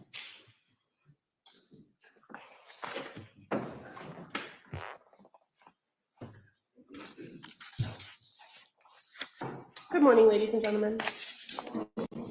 It's been a few days for some, so I just want to begin by reintroducing ourselves to you. My name is Shannon Buckingham. With me throughout the course of this trial is Jeremy Kuzman and Jason Haran, and we represent the Commonwealth in this case. In this case, you're going to hear about Christine and Michael Ricci. The Riccis lived in Marshfield. They have 3 kids. Angel is the oldest, and Angel is not Michael's biological child, but you'll hear from Angel that Michael was his dad. The middle son is Michael Jr., and the youngest child is Sophia. And you will hear from them during the course of this trial. You're going to hear about Michael. Michael grew up in Hyde Park. Michael was a military vet. He spent 22 plus years with the Boston Fire Department. You're going to hear about the defendant, Christine Ricci. She was, for all intents and purposes, a stay-at-home mom, but she also taught Zumba, and around the time of this incident, she was taking classes at Quincy College. The Ricci family was a seemingly happy suburban household. But ladies and gentlemen, we never know what happens behind closed doors inside a household, do we? You'll hear throughout the course of this trial from people inside the house and outside the house about how the Richie household changed over the course of time, how the defendant changed, how Michael changed. You hear about the major turning point in their marriage that occurred in the fall of 2018. Michael had an affair. It was a brief affair, but it was an affair with another woman. And the defendant knew or found out about it. For a short period of time, the decision was made that Michael was going to leave the marriage, possibly leave the household. But quickly, the decision was made for them to stay together and work on their family and stay together as a family. Michael messed up. But from the time that he told the defendant about the affair, he did everything he could to try to make things right and keep his family together. He worked on himself, he went to AA, he worked on his relationship with his children and his wife. He did everything his wife asked him to do. The defendant, on the other hand, continuously talked and focused on the infidelity for over 2 years. For over 2 years, her inability to get over that affair increased. You will hear testimony throughout the course of this trial from witnesses about verbal and physical altercations by the defendant against Michael. You will hear witnesses describe how the defendant would control Michael. They will tell you about seeing black eyes, fat lips, scratches on his face, and a broken nose. You'll hear that the night in question, January 28th, 2021, is not the first time the defendant brought a knife to an argument. This affair was like a pot of water simmering on a stove. And over the period of time between 2018 and January of 2021, the defendant continued to turn up the heat on that pot by bringing up that affair over and over until that simmering pot of anger, jealousy, and control boiled over on January 28th, 2021. So January 28th, 2021, it's a wintry Thursday. There was still snow on the ground. Michael was home that day. You will hear that his work schedule was a work 24 hours on, get 2 days off, work 24 hours on, and get 4 days off. And so on this day, Michael was on the 4-day stretch of having some days off, so he was home. The defendant was home. Their daughter, Sophia, had gone to school and was home in the afternoon. Angel was at work that day. And during this period of time, Michael Jr. wasn't actually residing in the home, but he was close by and available. On this particular afternoon, Michael goes to Dunkin' Donuts in the afternoon, gets a coffee, comes home. He's doing some shoveling outside before coming into the house, meeting the defendant, his wife, in yet another argument. The children will testify and tell you that arguments were frequent in the household and that arguments were always about the same thing, the affair. On this particular day, Sophia will tell you that she could hear her parents arguing when she was up in her room after school, but that was pretty much normal for her at that point. On this particular day, it was particularly loud, and she did everything she could to try to tune them out. Until later in that afternoon, when her mother, the defendant, yelled her name, yelled for her to come down. Sophia comes down the stairs, goes into the area in between the dining room and the living area to find her dad on the floor and the defendant standing over him. The defendant tells her to call 911. Sophia calls 911. You're going to hear the 911. You're going to hear Sophia's testimony about what she recalls that day. The Marshfield police arrive at their home on Moraine Street. They're the first ones to arrive, you'll hear. And when they arrive, the defendant tells the first officers that Michael suddenly collapsed. So the officers that arrived begin to tend to him by giving him CPR. And almost a few minutes later, paramedics arrive from the Marshfield Fire Department. And they take over care of Michael, continuing with CPR, trying to resuscitate him and get him in a condition to take him to the hospital. When the paramedics put Michael into the back of the ambulance, they again try to stabilize him. And it's at that point where the paramedics discover, after cutting away his shirt, that Michael has a stab wound, a deep penetrating stab wound in his chest. When they remove the clothing, you'll hear, they find another injury, another wound to the rear of his arm near his shoulder. The paramedics immediately advise the police, who are inside with the defendant. And it's at that point, and only that point, you'll hear that the defendant tells the officers she had been in an argument with her husband, with Michael. She tells him she was scared, she grabbed a knife to scare him, and that when he lunged at her, the knife just went in his chest. Throughout the course of this trial, ladies and gentlemen, you're going to see those injuries. You're going to hear about those injuries. You're going to see pictures of Michael, how tall he was, how big he was, where those injuries were on his body. You'll hear that there's more than one stab wound. There's two, but there's in fact 3 injuries that are noted on his body.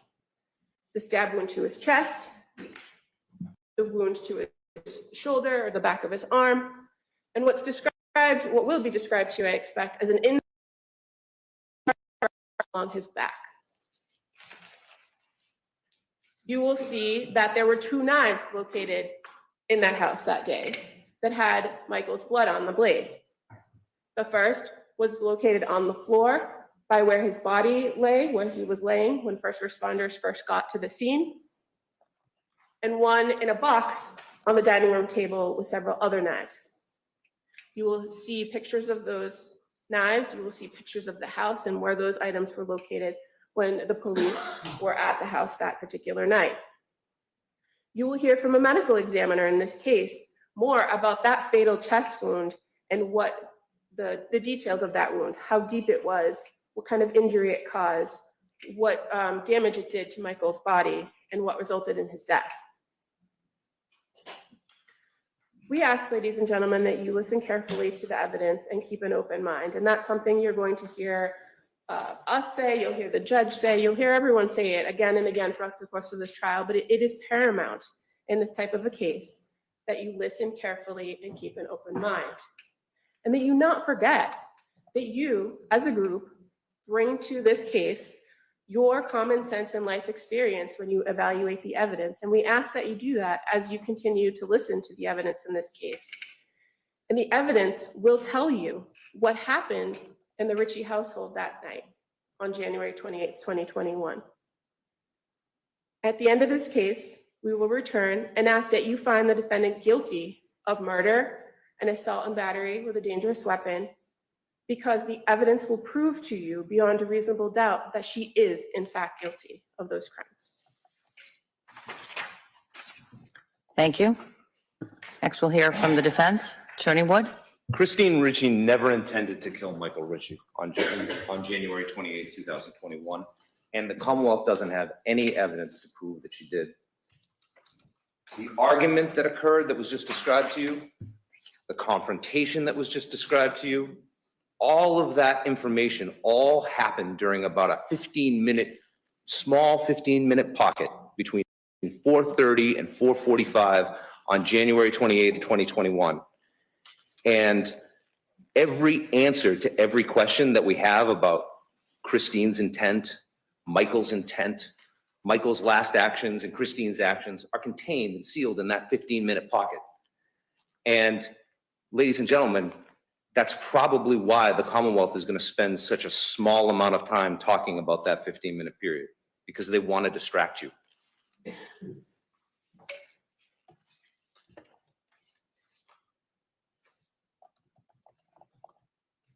Christine's words are really the only evidence that we have of what occurred during that 15-minute pocket. And those words, remember, were spoken in the moments after all of these events happened. It's true that she doesn't give a complete statement of everything that occurs. And as we go through the evidence in this case, and when I come back and talk to you at the end, I'm going to suggest to you, through reference to both the forensic evidence as well as putting together the statements, about what probably happened around and between the details of what it was that she said. When the police arrive, the evidence is going to be that Christine Ritchie is absolutely beside herself.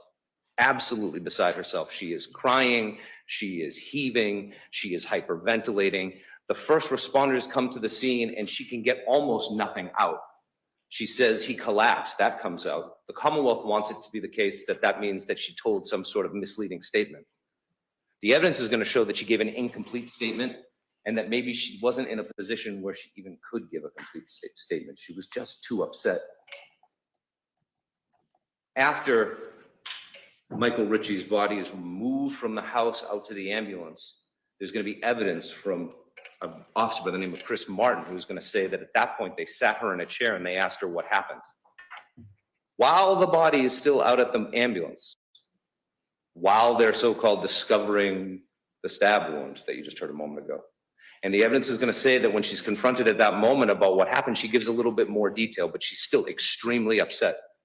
She's so upset, in fact, that she actually takes some medication to try to calm her down.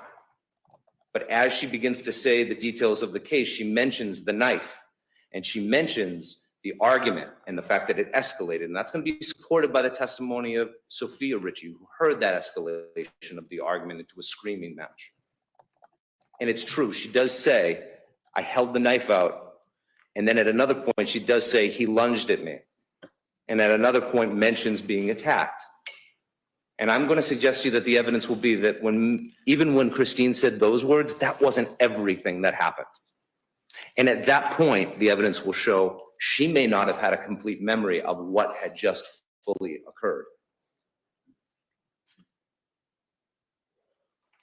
But Christine Ritchie's words are the only direct evidence that you're going to have about what happened between 4:30 and 4:45 p.m. on January 28th, 2021. They're the only eyewitness reports of what happened. And they don't at all support the story that the government just told you. And that is probably why they are going to spend the entire case discussing things that didn't occur during that period of time. I expect that they are going to parade a bunch of witnesses in, remote friends of Michael Sr., who are going to be allowed to offer their opinions about the defendant, that they're going to pick along a 2.5-year period, a series of isolated events, and try to string them together to create the most damning possible picture of who Christine Ritchie is. And that they will do so because they hope that you will be so distracted by the question of whether Christine Ritchie is the type of person that would commit this crime, that you'll forget that the real question is whether she actually did it.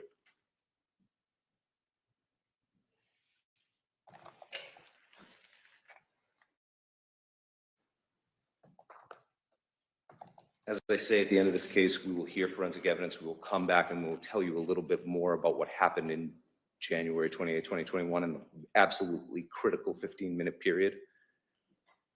Talk about the mechanics and what's suggested. And a lot of it will be inference by inference, because we won't have that type of eyewitness testimony beyond someone's statements that was very, very affected by what had just happened to them.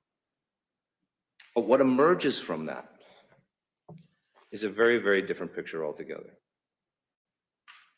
Now, the Commonwealth wants you to tell you these stories about the past and about the affair. And it's true, there's going to be a story about an affair, and it's going to be a big part of the Commonwealth's case. This was an affair that took place in 2018. And a lot of the events that they're going to talk to you about physical confrontations, happened within just a couple of months of that event, maybe anywhere from a 6-month to 9-month period after that event. You're going to hear about other events that happened in the subsequent 1.5 years. Things like Michael going to AA, Christine supporting him and going to AA, him getting sober, him getting counseling, Ms. Ritchie getting separate counseling, them going to couples counseling, them reaffirming their vows in Hawaii in 2019. And you're going to hear from all of the children. And although they're going to say that there was fighting still and there was a fair amount of marital discord, they're not going to describe the type of events that were occurring in 2018. But the Commonwealth wants to sort of string these things together from 2.5 years earlier to try to pretend that that says something about Christine Ritchie in 2021. I'm going to ask you not to be distracted, to focus like a laser on the relevant period of 4:30 to 4:45 on January 28th, 2021. And I want you to be extra vigilant every single time the Commonwealth tries to distract you and talk to you about ancient history and tries to tell you about who Christine is and why you should believe bad things about her, and focus on what do they actually know about what happened on January 28th, 2021 between the hours of 4:30 and 4:45. And if at the end of the day, what you're left with is, I just don't know what happened, which is exactly where they are, then I'm going to ask you to find Ms. Ritchie at the end of this case during closing, not guilty.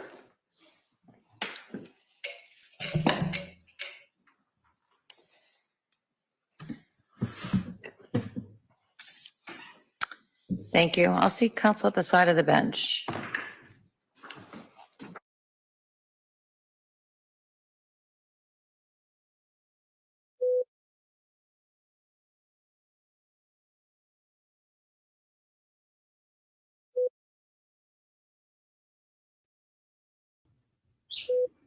That was such a good opening statement. Strong start. Cameraman seriously hasn't figured out how. Wait, just listening.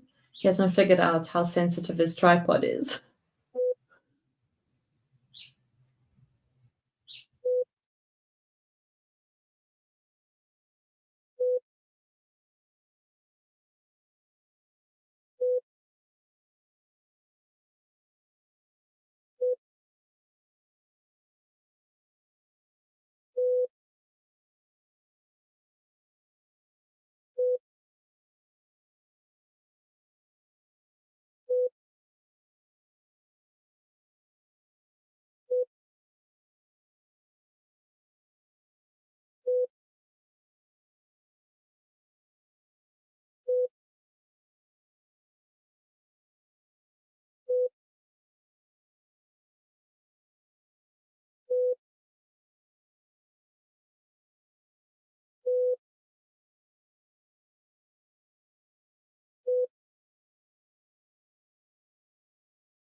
It looks like the stream is frozen, but you can still hear the beeping. Steve, 2 hours, but on the o'clock, not 1:15.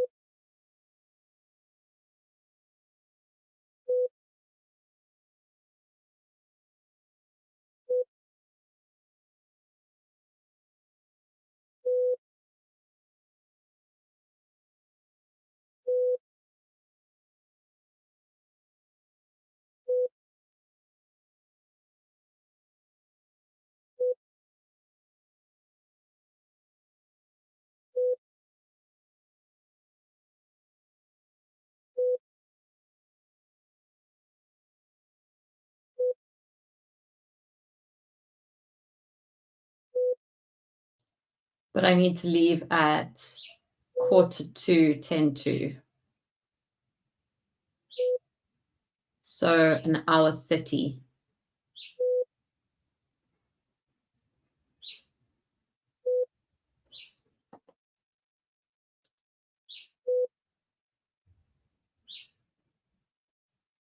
Maybe I should get Fox clocks back and just have the time zone in the corner.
Okay, I've got Fox clocks again. Don't say that one wrong. Am I going with New York? New York.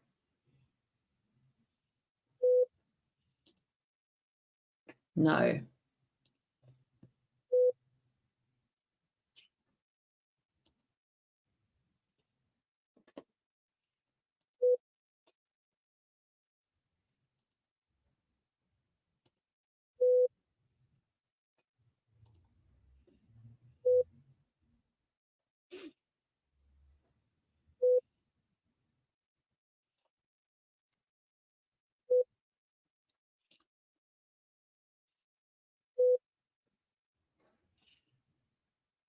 Okay, so it might be like just on lunch. And it's 11:17 a.m. Let me add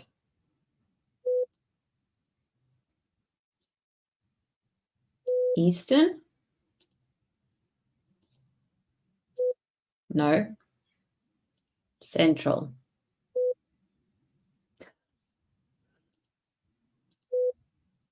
$10:17. Okay, so you're Central, they're Eastern.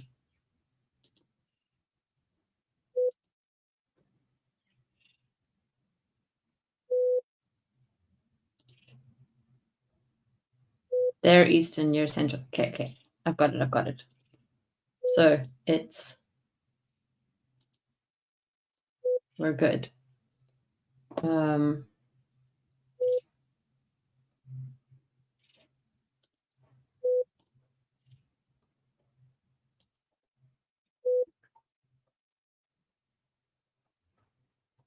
Might as well add Texas. Oh gosh, let's just do Texas most.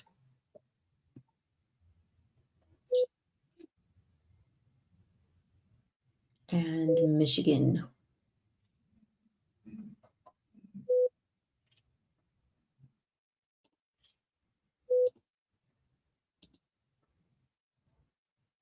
Which are literally the same. But a tired brain can just look, what time is it in Fleischer?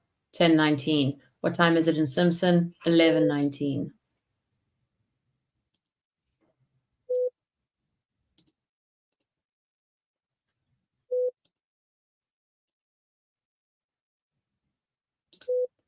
Long sidebar.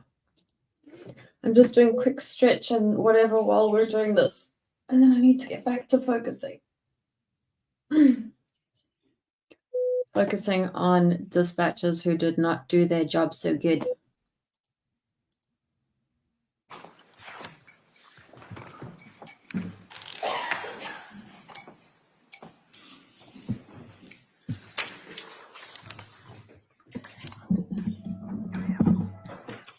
So jurors, we've now heard the opening statements, and I'm going to move this out of the way so I have a clear sight view.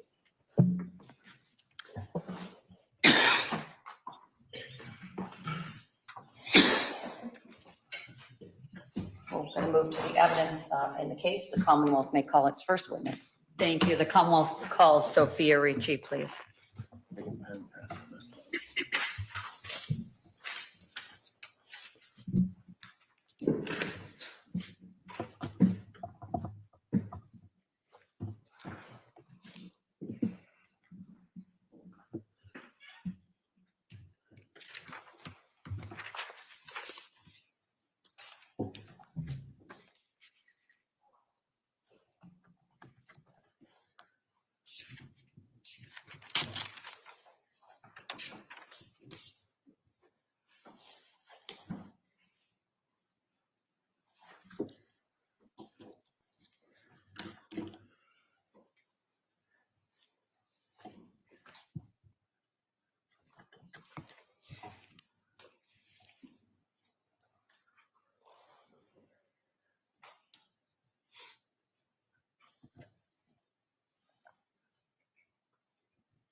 Come on.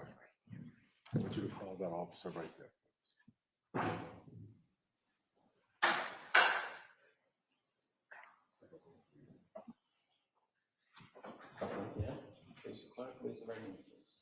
Good morning.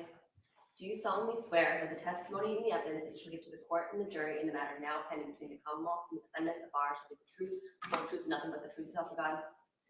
Thank you. You may have a seat.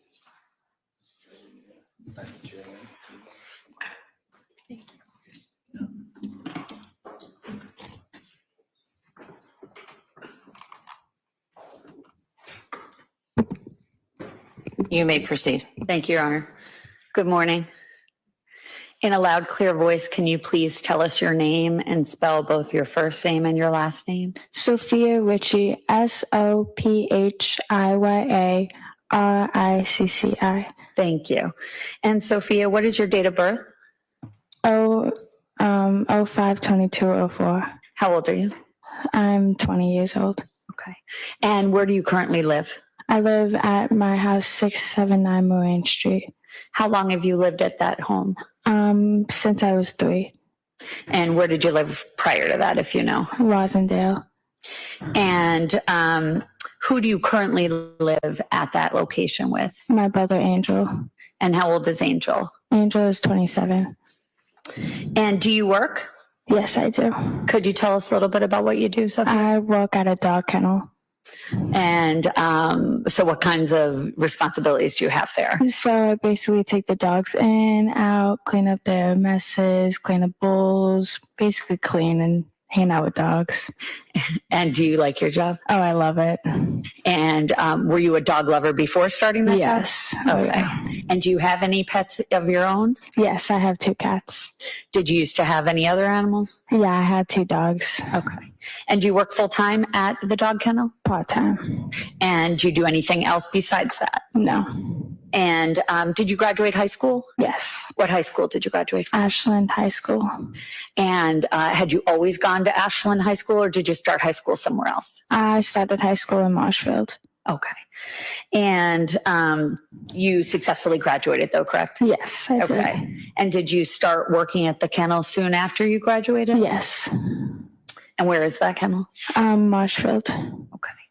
And growing up, Sophia, after you moved to your current home on Marine Street, who did you live at the home with? I lived with my mom, my dad, and my brother. And when you say your brother, do you have one brother or more than one brother? I have two brothers. And could you tell us their names and their ages? Michael Ricci, he is 25, and then Andrew Ricci, he is 27. And when you say Michael Ricci, is he a junior? Yes. Okay. Yes. And who is Michael Ricci Jr.'s father? My dad. And he has the same name? Yes. Michael Ricci? Yes. Okay. And then what about Angel, your brother Angel, who is Michael Ricci, his father as well? No. Did he adopt him at some point? Yeah. So did Angel call him dad? Yes. And was he raised as Michael's son? Yes. Okay.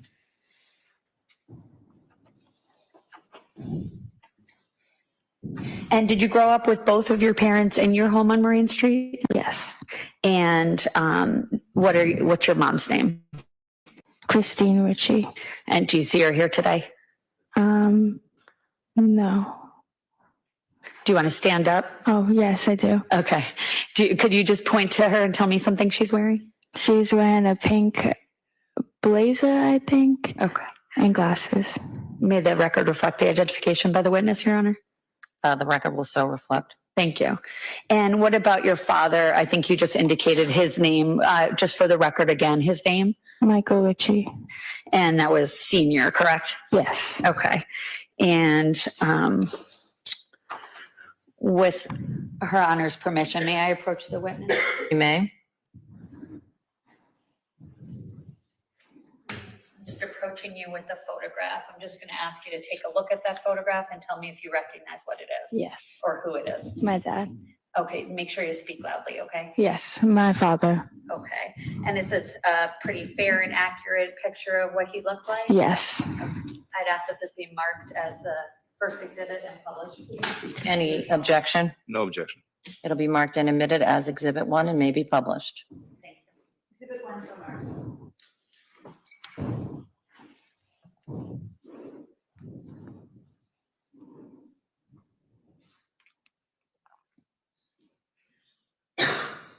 Now the jurors see the electronics.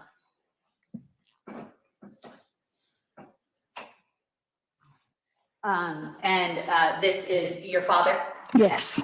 And did you have, what did you used to call him? I just called him Dad. Okay, and did he have any nicknames for you? It would vary. Honey, sweetheart, sweetie. Your Honor.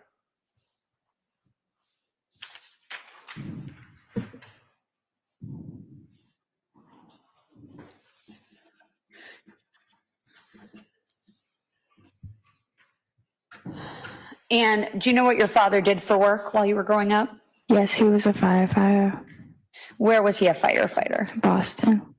And did he have any other jobs that you were aware of? He was a sprinkler. He installed sprinklers in buildings.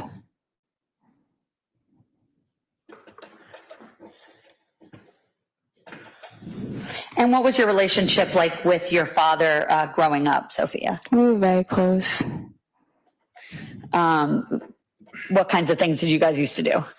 We would go bowling, go to the seawall, watch the waves, play baseball outside, sports, and watch movies and watch TV shows. Was he around a lot growing up? Yeah.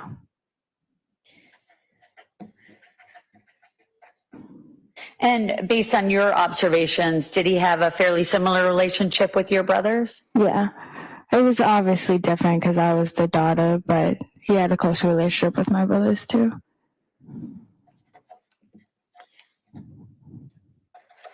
And what was your relationship like with your mom growing up? Was it close as well? We were very close.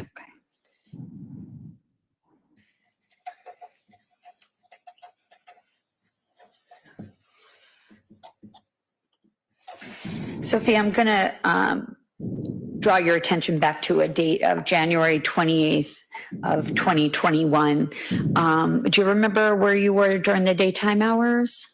I was at school. And what school was that? Marshfield High School. And do you remember what grade you were in? I was a sophomore. And was this during COVID times? No, this was before COVID. Okay. And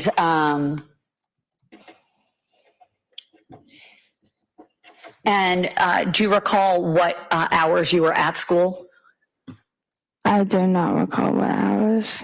Do you know what roughly time you would get home every day from school? 1:47. Was that the 1:47 was the bell at school and then you would leave, or 1:47 you'd walk in your home? 1:47 the bell. Okay. And how would you get home? The bus. And approximately how far away is your school from your home? 5 minutes. It was a quick ride? Yeah. Okay. And on this particular day, did you take the bus home? Yes. Okay.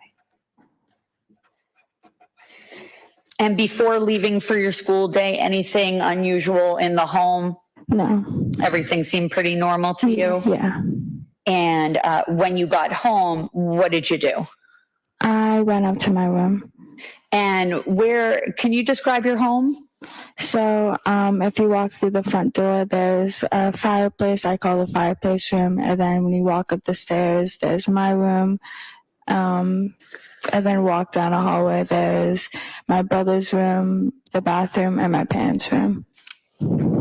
So where was Angel's bedroom? Angel's bedroom was in the basement. And so he converted the basement basically into a bedroom? Yeah. And then were any bedrooms on the first floor? So the remainder of the bedrooms were upstairs, correct? Yeah.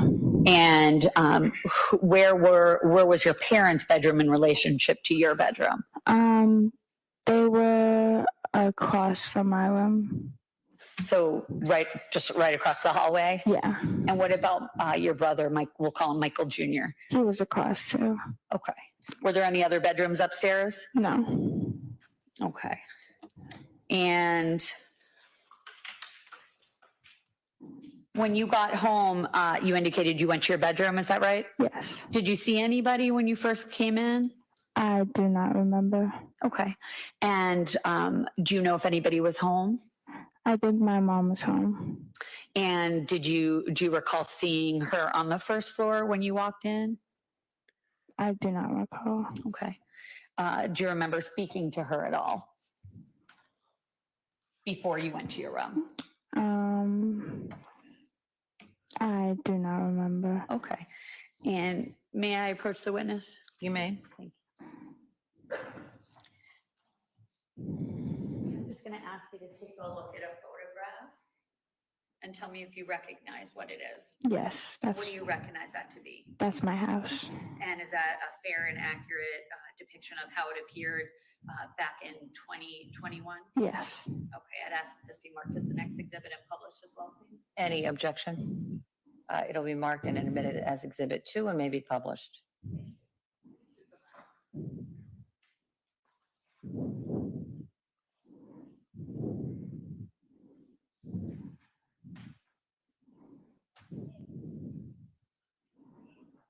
Showing you again what was just marked as Commonwealth's Exhibit number 2, Sophia. Just for some perspective, just getting back to your description of where certain things were in the home. With Her Honor's permission, may the witness get up and just point to different areas that she just spoke about? She may. Thank you. Sophia, if you can. I don't know if we have a pointer or not, but just with your hand, if you can just show us what we're looking at here in terms of take us through the front door and tell us where the different rooms that you described are, please. This is the fire room where the fireplace was, and then you walk up the stairs. This was my room. This was the living room. These two windows were my parents. And then, what about Michael Jr.? Michael Jr.'s window was on the side. Okay. And the kitchen, where's that? It's in the middle of the house. So when you walk in, that red door, is the kitchen ahead of you? Yes. Okay, thank you. You could proceed again.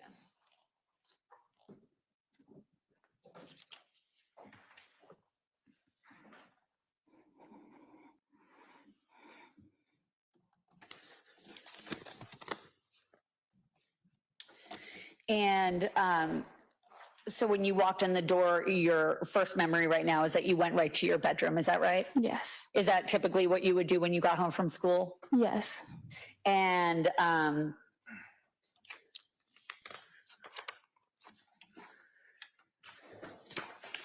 do you recall if your parents' bedroom door was open or closed? I do not recall. Okay.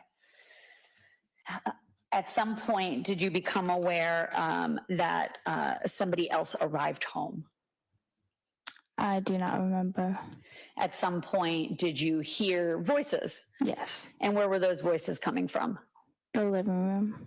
And whose voices were they? My mom, my dad's.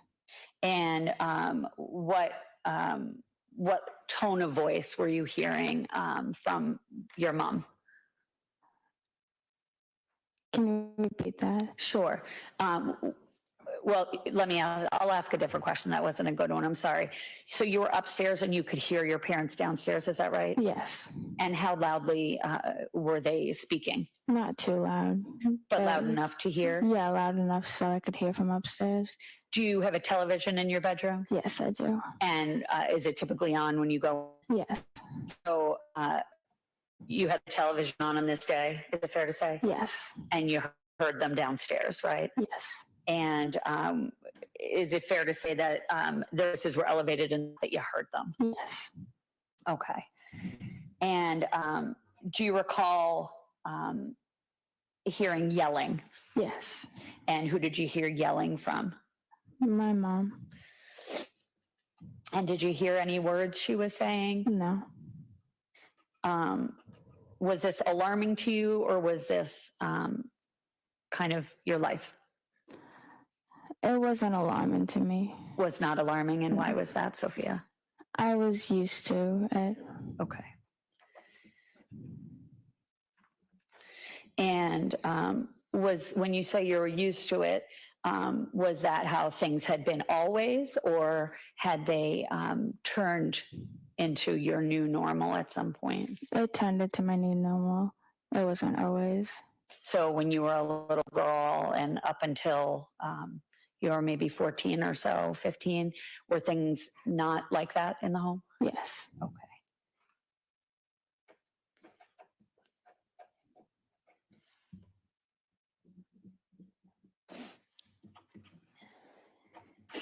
And were you able to, do you typically get involved when you hear your mom yelling and an argument going on, or do you kind of stay away from it? Not typically, but there was sometimes I would get involved. And on this particular occasion, what did you do? I didn't get involved. Did you stay in your room? Yeah, I stayed in my room until I heard my name. Okay. And in the past, well, let me ask you this. How often would you hear your parents arguing in the 2 years leading up to January 28th of 2021? Your Honor, objection with regard to foundation. That time frame is a 2-year period. All right. 1.5. Is that the foundation? Were you living in the home in 2019? Yes, I was. And during 2019, was there a notable, were your parents arguing more often then? Yes. And how often were they arguing in 2019? I do not recall how often it was. Was it fairly often? Yeah, it was fairly often. And what about in 2020? Were you living in that same home? Yes, I was. And was it similar to what you just described as happening, arguing often? Yes. And the early 2021 leading up to the day we're talking about, was it the same then as well? Yes. And were the arguments typically about one thing in particular? Not all arguments were one thing. What was, what do you recall the arguments being about?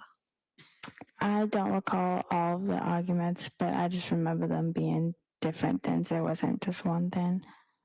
Would your mom ask your father questions about something? Yes. Objection to the form of these questions. These, I think, need to be open-ended. All right, I'll rephrase. Thank you.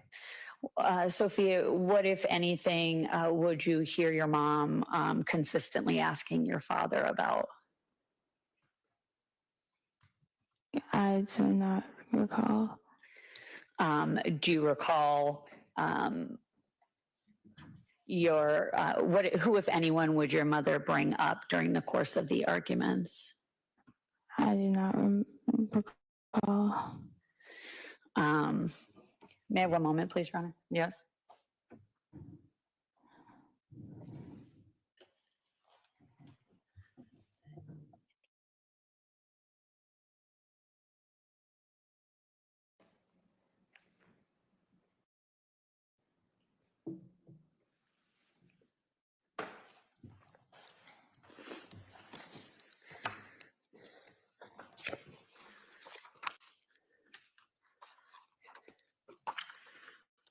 May I have just one moment, please? Yes. Thank you.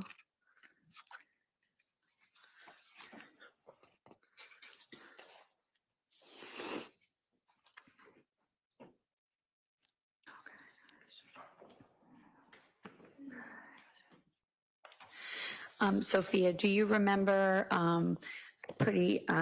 actually the day of these events that we're here about today on January 28th, 2021? Do you remember being interviewed by the police about what had happened? Yes, I do. And is it fair to say that your memory then was probably a little bit better than it is now? Yes. Would it refresh your memory to see what a transcript of what you said about these arguments? Yeah. Yes. May I approach? You may. Page Can I see one. the page? Yep. 115.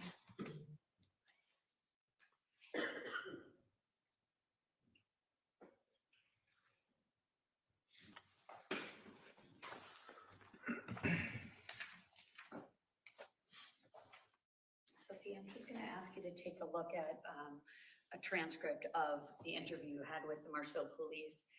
Specifically for the record, it's page 1-15. I'm going to ask you to read to yourself, so not out loud, excuse me, lines 12 to 20. Actually, lines 12 to the end of the page. And when you're done reading, take your time, just look up so I know you're done, okay? Okay.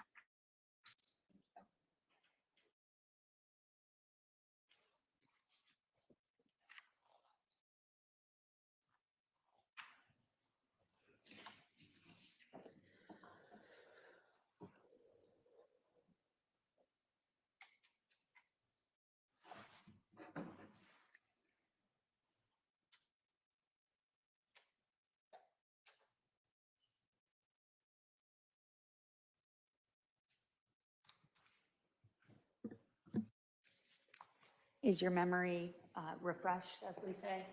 A little bit, yeah. Okay. So I'll just ask you again, do you remember typically what your parents would argue about? About the drinking. And what else? The affair.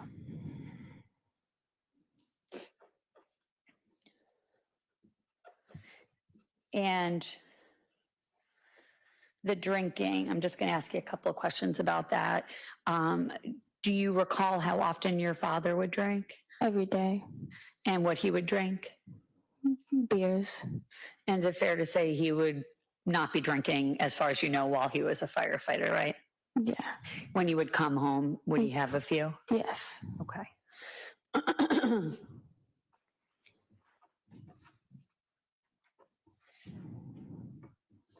And what kinds of things would you hear your mother saying about the affair when she would be questioning him or asking him?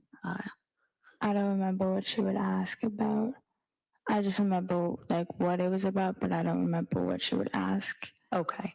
And is it fair to say that between the drinking and the affair, those were typically what the arguing was about? Yes. Okay.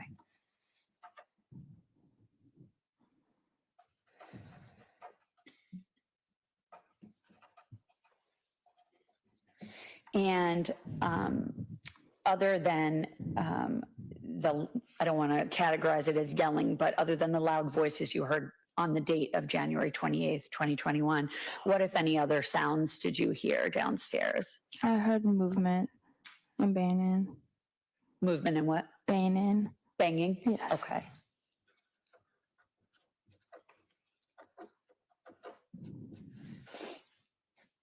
Did you know what the banging was? No, I did not. Okay. Where did you stay while you heard them? Is it fair to say they were yelling? Yes. So where were you during the yelling and the banging? In my room. At some point, did you leave your room, Sophia? Yes, I did. And why did you leave your room? I heard my name being called. Who called your name? My mom. And other than calling your name, did she yell anything else to you at that time? No, she just called my name for me to come downstairs. And what did her voice sound like? She sounded very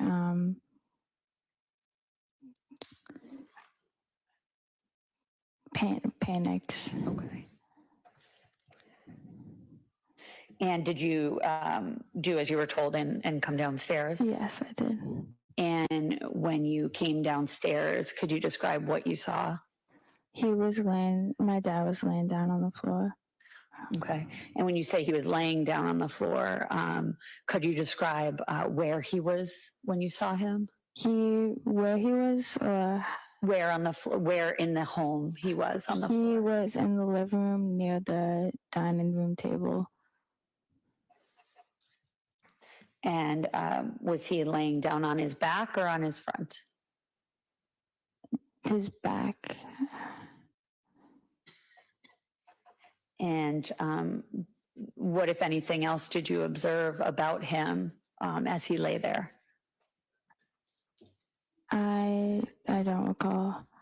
Do you remember if his eyes were open or closed? No, I do not. And were you able to speak to him when he was on the floor? No. Okay. Did you see any? What, if any, injuries did you see? No, I didn't see anything. Did you see anything in your father's hands as he lay there? No. Where was your mom in relationship to where your father was laying on the ground? She was right next to him. Was there anything in her hands? No. And when you got downstairs, did you have a conversation with your mom about why your father was on the ground? No. Did she tell you, aside from a conversation, did she make any statements to you about why he was on the ground? No. And what was the very next thing that happened? She told me to call 911. And did you do that? Yes, I did. And what phone did you use? I used my phone. It's like a cell phone? Yes. Okay. And how did you even know what to tell 911? Can you explain that question? I'll rephrase it. You picked.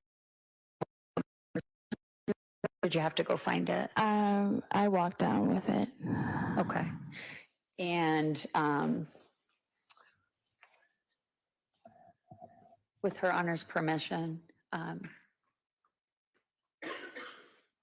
may we just very briefly approach? Yes. Thank you.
time, I'd ask that the disc of the 911 call be marked as an exhibit and played for the jury.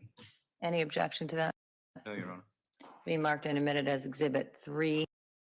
And it may be played. Thank you. Exhibit 3 somewhere. 911, trying to go with the emergency. My dad is injured on the ground. I don't know what's happened, but can you please send an ambulance or something? Okay, where are you located? 679 Lorraine Street. Say again? 679 Lorraine Street. 679 Lorraine Street? Yes. Okay, is he breathing? Is he breathing, Mom? He's breathing. Okay, stay on the line for me. I'm going to transfer to the ambulance, all right? Okay.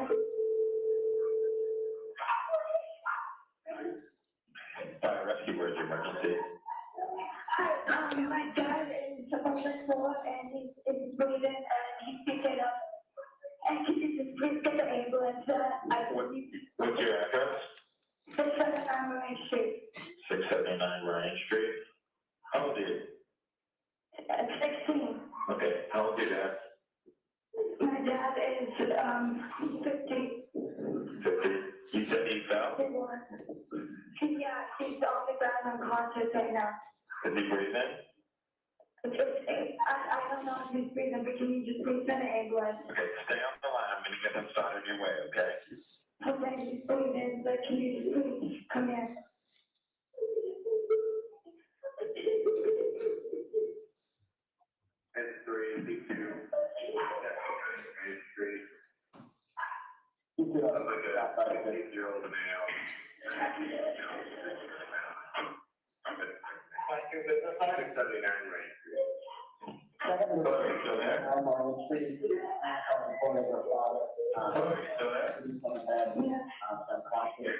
You with your dad right now?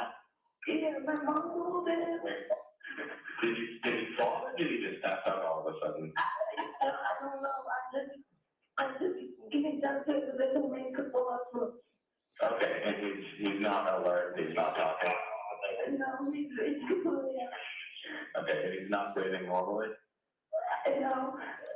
Okay. Do you know CPR? I don't know that. Okay, he's on the floor though right now? He's not on the bed or anything? Okay, you said your mom's there? Yeah. Can I talk to her? No, she can't, she's talking now.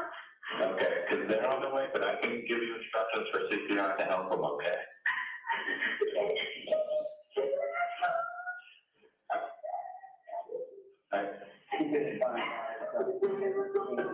They're on their way, but I can give you instructions to help them, okay?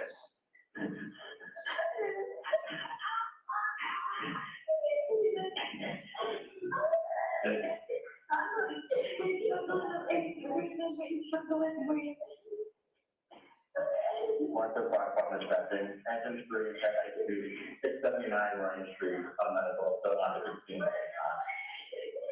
Is he on his back? Yeah, no, he's on his side. Okay. Can you have your mom roll him onto his side? He's already on his side. Or on his back? No, oh yeah, Mom, roll him on his back. On his back.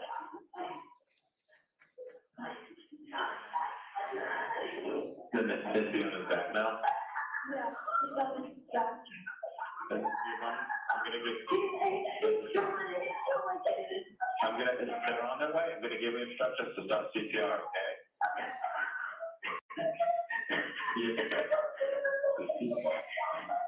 Okay.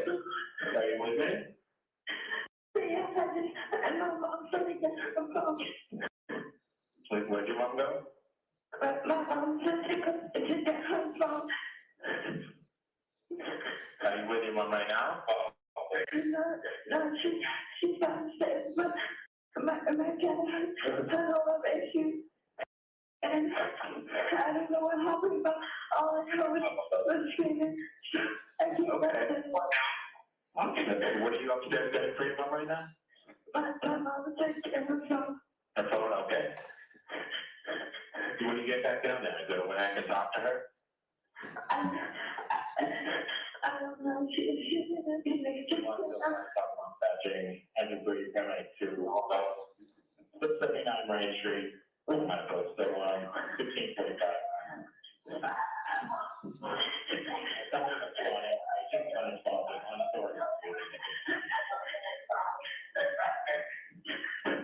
Can I talk to your mother, please?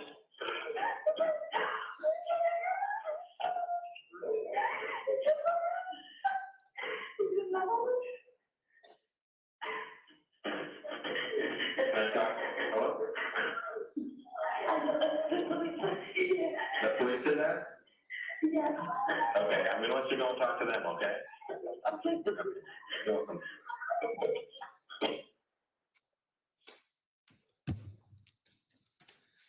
Jurors, I think we're going to take our morning break right now. We will be going and hearing the evidence until 1 o'clock, but I'll give you a short bathroom break so that you can attend to those needs, and we'll be back here at about 12.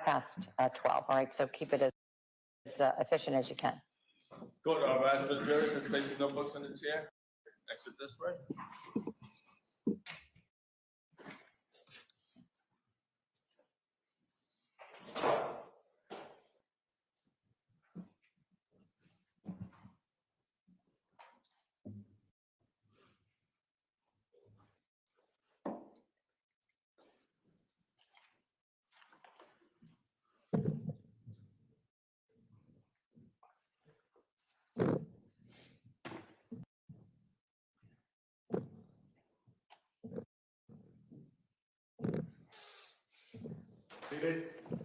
I try to keep it to a short break. I would like to start back up at 5 past the hour.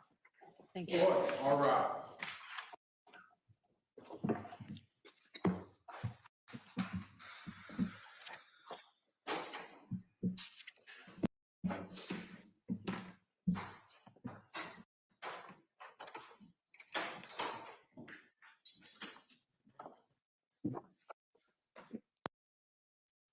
I've got the sneezes, so I'm going to try and recap, but just have to try not to sneeze. Okay, so for those who have just joined, basically, this is Christine Ricci, not Christina, and she's charged with murder, assault, and battery with a dangerous weapon. She, against her husband, Michael, who was a firefighter and a veteran. He was with Boston Fire Department. They both allegedly had mental health issues. He had been stabbed in the heart and in the back of his left shoulder. They had allegedly been having a fight, and it escalated to this. And she has been waiting. There was a previous hearing. However, I haven't been able to find it online. I found a short part where she collapses when she's arraigned, but it's like a couple of seconds, and then she basically gets help for medical things. So that is kind of where, if you just joined, I would take this opportunity to go back and listen to the child's testimony, because that tells the story essentially of how we landed up here, because she was home. But they're going to be back in 5 minutes. This judge so far, absolutely love her. Some really good lawyering. Her lawyer is doing super well. And what else? What else did we find out? Hey, Bug. Yeah, I've been focusing a lot today. And then I saw this when I was looking, I was on YouTube and I saw this and I was like, oh, this sounds like a good one. Let's give it a shot. And then so far it's been well worth it. We are watching live, but slightly delayed, just so that if there's anything that I need to skip, we have a bit of a buffer. And also so that we can have the closed captions on while it's live, because some of it's quite difficult to hear. So if you go over to one of the other court channels that's streaming it and you see there ahead, you know why. I also have to leave for dance class in about 45 minutes. So I'm hoping that, although they said it will be close to their lunch break, lunch is at 1 in an hour. So hopefully, I won't need to end it from my phone. But if you come on and you see that I don't say goodbye, I just end it, know that there's another one. Might actually just set up that other one now. The daughter did say that there was a lot of fighting and it was pretty much the norm. Yeah, I heard that, and then I literally, my brain remembered it as I spoke. Mel, you missed the daughter's testimony. The summary of this is in the description. I'm actually just going to add that to my banner.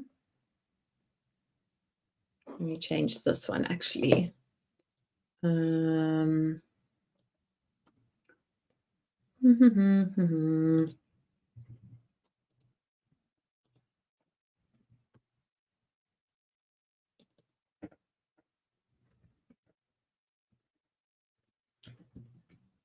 Summary is in the description.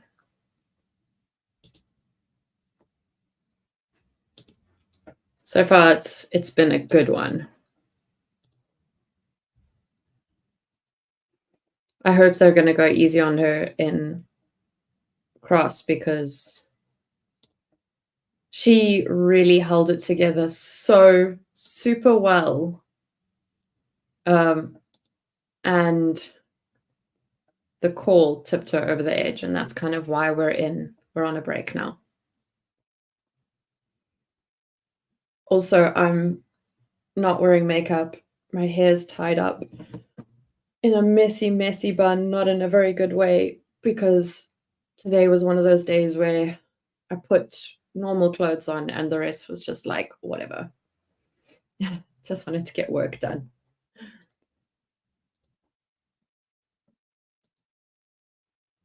And I need to trim my fringe again. Thank you, Bug. There is a Phoebe.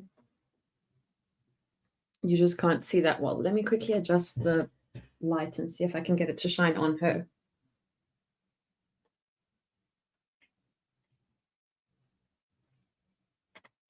Doesn't help at all.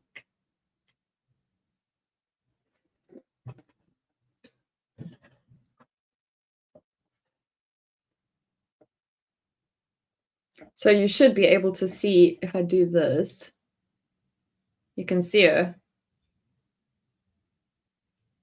But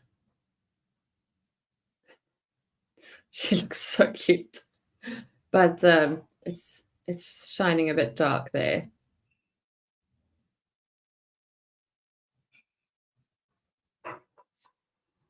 Now, which was the format I had? Was it this one? Maybe I can do this one. No, it should be swapped. But I guess we can stay like this until I hear movement.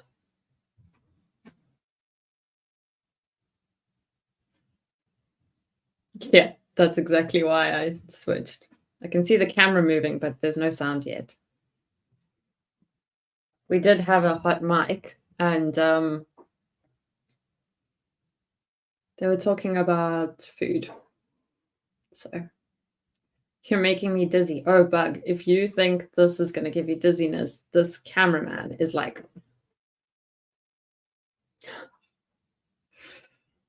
They are all over the show. Oh, I feel like I need to have this on because it is so cold in here.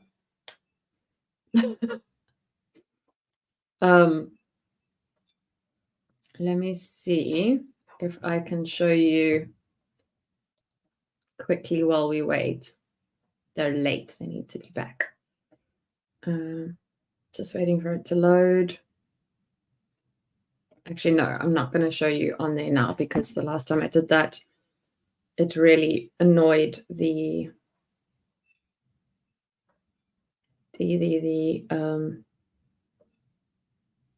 StreamYard. I sent my mom a picture of, so yesterday I said the plug went pop, pop. That's the plug. And then this is the one that had the surge protector that was plugged in. And that was below my desk. And it literally, like, there were little flames. Thankfully, I have, and it was on a carpet. Thankfully, I have this like plug organizer box thing that's plastic. That's been fire protected as far as I know. And it was in that, and it's got like vents at the bottom, but then it's quite hard to explain, but I can't pull it out now because I'm obviously leaving it there. It's got a lid that you like pull the cables through. So there wasn't that much oxygen. But after that happened, I had to open the windows and just be out of my office for a while. So I worked from my bed, hence lack of stream. And when I was on the stream, I wasn't talking or anything because I had to leave all of my screen, my cameras. I just left it all unplugged. Just waited to see, like, make sure everything was okay. But in case you ever need to know why plugs with why adapters with surge protectors are more expensive, it'll save you a lot on insurance. It was very scary. I got a big fright. And when Vaughn pulled the plug out, he cut off the end and put it in water because it was so hot. And then I just went and dug out an extension with a surge protector, and then because it's an extension and then there's an adapter. Then the adapter also has a surge protector so that if for whatever reason there's a surge, it will stop before it reaches the under the desk part. But I didn't even realize the other one didn't have it because are they back? I saw a flash. I see movement. Anyway, the long cable, I don't know why it didn't have surge protection because we have power outages pretty often. So generally everything has surge protection on. And this one must have just been one that somehow, maybe it was an old one from before, or maybe I'd used like a really cheap one. I don't know. Best believe though, every single thing in this house is going to have surge protection. And it didn't trip the electricity box at all, which is very weird. Reached the point of flames and there was no tripping. But I feel like I need to burn sage in here because before I had the channel, I was moving a light that had one of those huge bulbs that's like, I know one of them is called an Edison bulb, but it's like that pressurized bulb that's big and it's very pretty. I moved it and it fell. And as it hit the ground, the bulb burst. So the pressure I was cleaning glass off like where that Disney thing is. It's probably about 1, 2, 3, 4, 5 steps from where the bulb was. We had to buy a proper vacuum cleaner. In fact, we bought 4. Little desk vacuum cleaner, a handheld one, and a floor one, because I couldn't clean the office without it. I was cleaning glass out of things for so long. Then it was fine, nothing happened. Then the other day when I was recording things, and I was trying to hang wallpaper at the same time. I bumped my head, glass fell on glass, etc. Told you guys that story.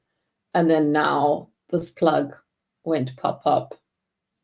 And the thing is, like, when these things happen, I'm annoyingly calm. So I'm like, things are kind of like going pop in my office. There are kind of flames.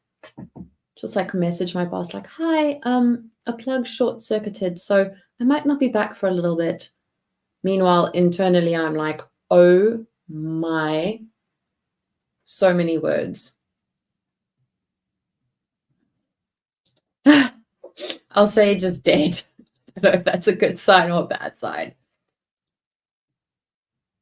Okay, friends, you need to hurry up with the bathroom breaks because some of us have to leave in 50 minutes.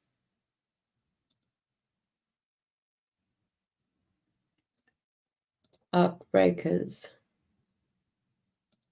I don't know, but remember that our houses are built out of bricks and concrete, so it might be a different setup.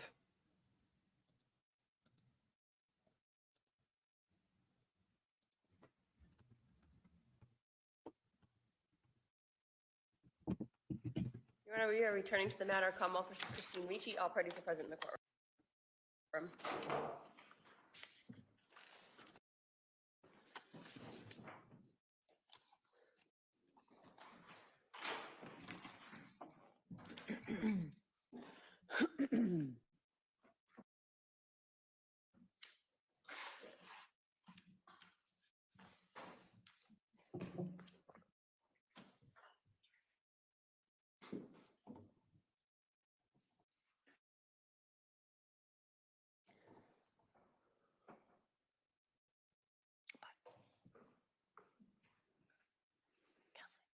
Can we still do it at the end of the day? On Zoom at the end of the day?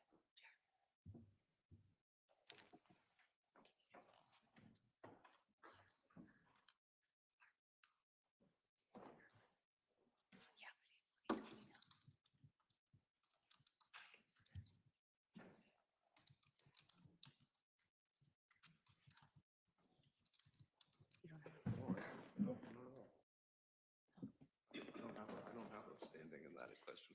Yeah. She seemed to think you did more.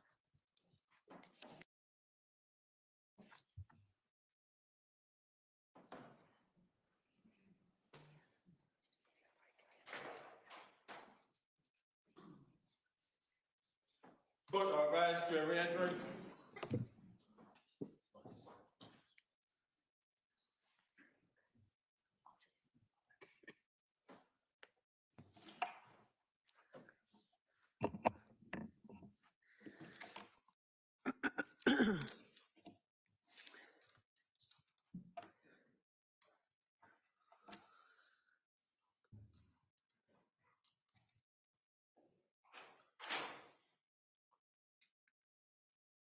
This court's now in session. Be seated, please.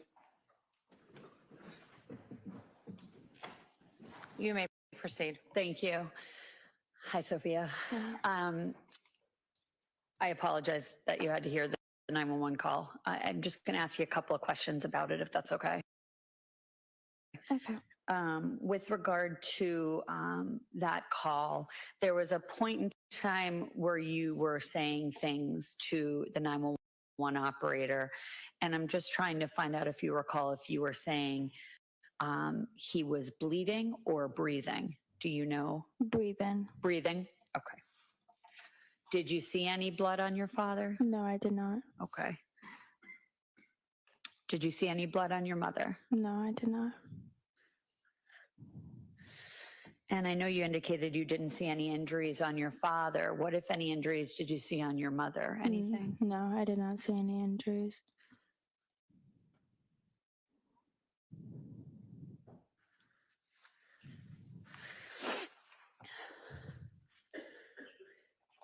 And at some point in the course of your phone call, I believe they had asked to speak to your mother. Do you remember that? Yes, I do. And could you explain, just because it was hard to hear with all the background noise, where was your mother that she couldn't go on the phone? She was just crying. Overall, she was what? Where was she? Where was she? Where was your mother? She was near my dad. She was sitting right next to my dad. Okay.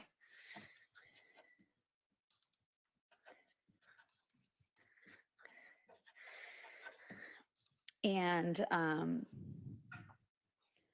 at some point, what, if anything, did your mom ask her to get for her? Her phone. And where was her phone? Upstairs in her room.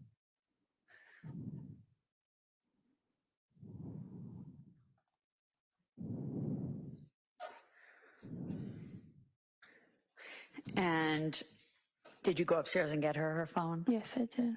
And was that while you were on the phone with 911? Yes. Okay.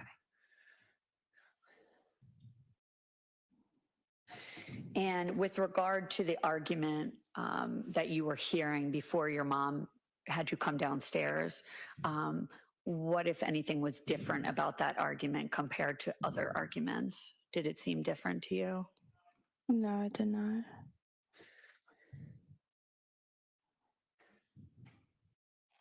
And at some point after you hung up, or as you were getting off the phone with 911, did Marshfield police arrive? Yes, they did. And where did you go when they arrived? I went out the side door to tell them to go in the side door. Okay. And why did you tell them to go in the side door? Is that a easier route? Yeah, it would be easier to get to my dad.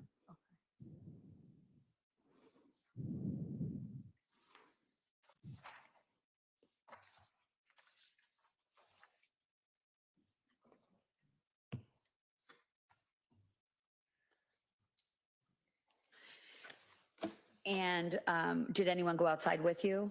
No, they did not. And did you take them inside to where your father was? Yes, I did. At that point in time, had you learned why your father was on the ground? No, I did not.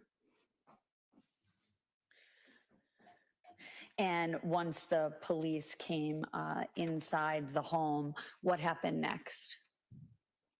I don't remember. Okay. Could you describe what, if any, observations you made about how your mom was acting? She was just she was panicking. Had you ever seen her have a panic attack before? Yes, I have. And what does that look like? Just very shaky, crying, hard to breathe. Is that how she was when you first came downstairs, or was that how she became when the police arrived? That's how she was when I first came down. And typically, you've observed this before happening with your mom? Yes. And how do you deal with that when you're there? I just hold her and I comfort her.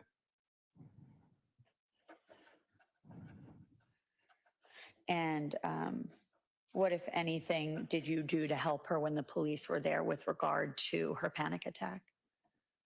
I grabbed her medication for her panic attacks. And where is that? Upstairs in her room. And did you come back down and give it to her? Yes, I did.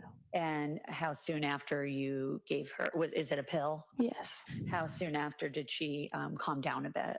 If she knows. That's an acceptable qualification. If you know, how long did it take your mother to calm down?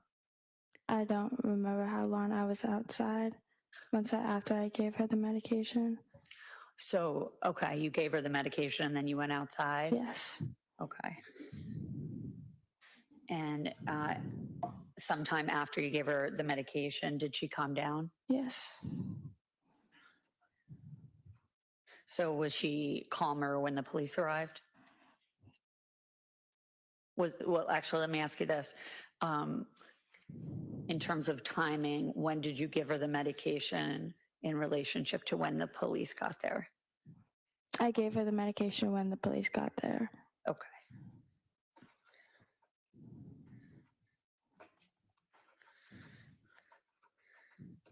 And typically, have you given her medication for a panic attack previously? Yes. And typically, how quickly does the medicine work? If she knows. If you know. I do not know how long. Does it take hours and hours, or is it? I don't think it took hours and hours. Okay.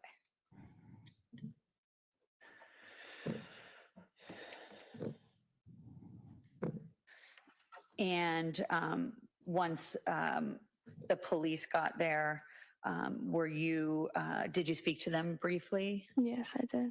And then were you taken somewhere from your home? I was taken outside. And then at some point, did you leave your home? Yes, I did. And where did you go? I went to the police station. And was it there that you gave the recorded interview that you looked at the transcript from? Yes. Okay.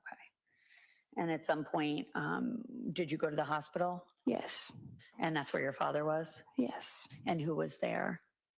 It was just me at first, and then my brothers came. And okay. And at some point, you were given information about what had happened to your dad? Yes. Okay. Were you with your brothers when that happened? Yes. Okay.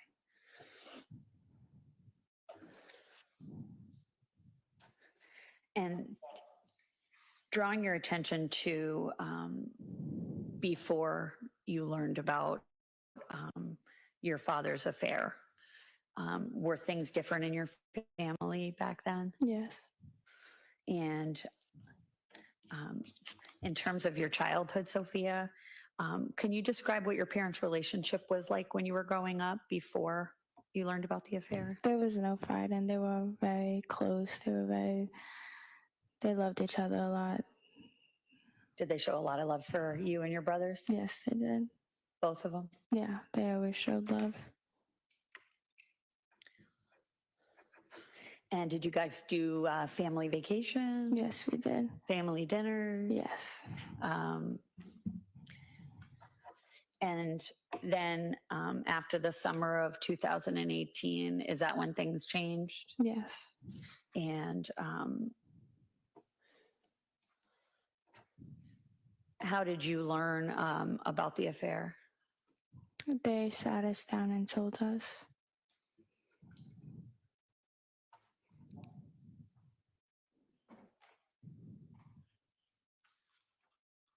And when you say they told us, who are you referring to? Me and my brothers.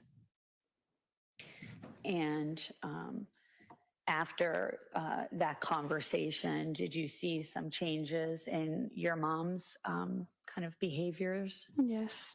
Your Honor, Yes. and we have an instruction with regard to the continual use of the leading, I'm sorry, I missed that last. of the leading questions with regard to this witness. Right. I have noted some of the leading questions are background things, but counsel, keep your questions neutral. Absolutely. What, if any, changes did you see in your mom's behavior? What changes? Yes, after the summer of 2018. Just sad. That was the only change you saw, or were there other changes as well? No, it was more just sadness. And was your mom a Zumba instructor? Yes, she was. Did she continue to do that after she learned of the affair? Yes. And you described her as being sad. Is that right? Yes. And did that continue, that sadness, up until your father's death? Yes. And other than sadness, you also previously indicated that there was fighting. Objection, Your Honor. Let's see at the side of the bench.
Sophia, you had indicated your mom, you saw your mom experience a lot of sadness, correct? Yes. And previously you indicated there was a lot more fighting, correct? Yes. What about as it relates to your father? What, if any, changes did you see in your father after you learned of the affair? Sorry.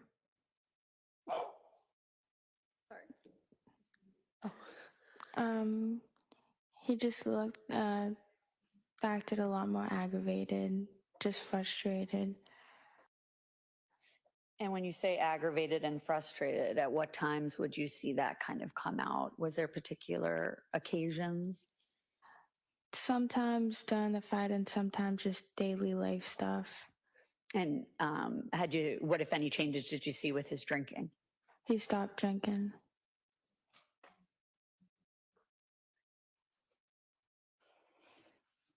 And what, if any, particular things in the course of them fighting would cause him to seem frustrated to you or aggravated? When he couldn't remember things. And what kinds of things was he being asked to remember? Things about the affair. Who would be asking him questions about the affair in which he didn't remember the answers to? My mom.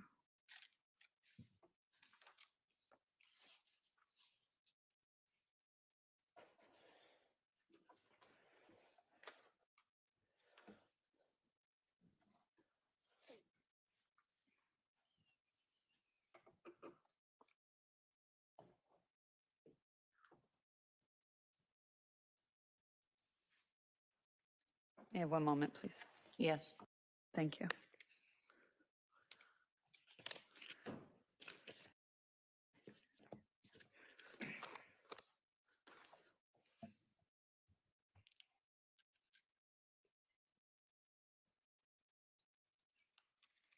And what, if any, injuries did you ever see your father have following an argument with your mother?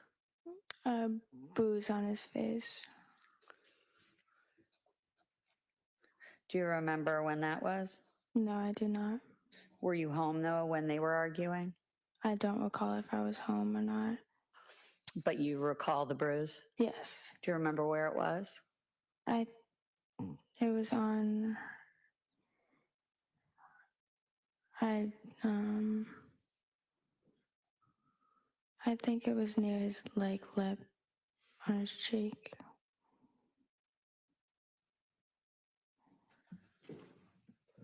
Based on the previous issue that we discussed, I note my objection, Judge. Yes, I'll see you at the side of the bench.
Ma'am, just a few more questions, okay? With regard to the injury you observed on your father's face, was that following something that occurred between your parents? I don't remember. Do you recall meeting to discuss the upcoming trial on the phone? And we spoke last week? Yes.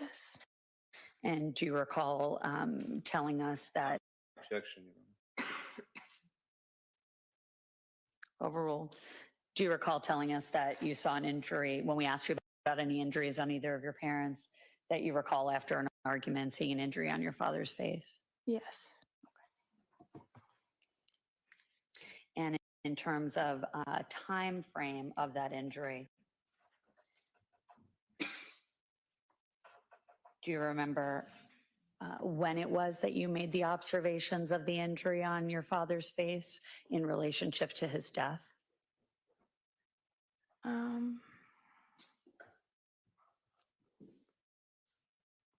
I think like 1 year before, 1 or 2 years.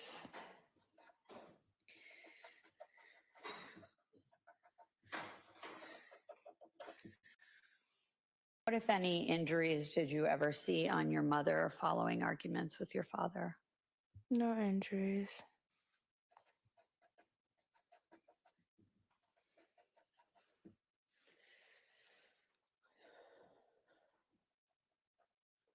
And in the few weeks leading up to January 28th, 2021, what, if any, arguments did you hear between your parents?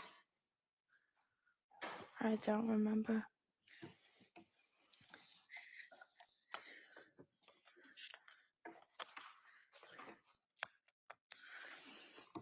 And again, do you recall meeting with myself and some others on the phone last week? Yes.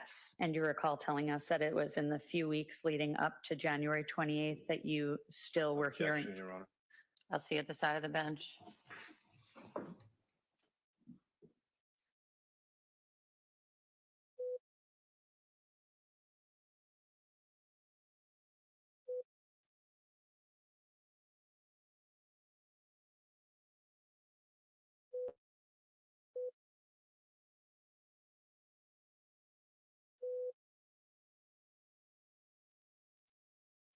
She does say, I love you.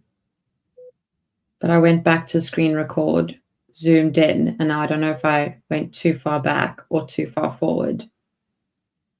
So I'm going to try find it and I'll show you guys a bit later. Because I need to get ready.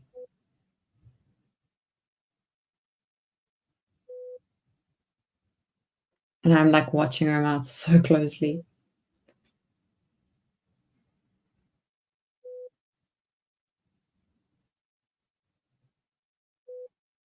Good catch, Lil Miss.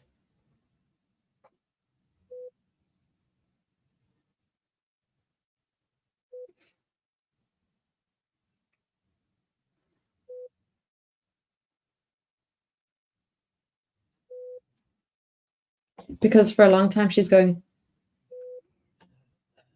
So it looked like that was what she was doing.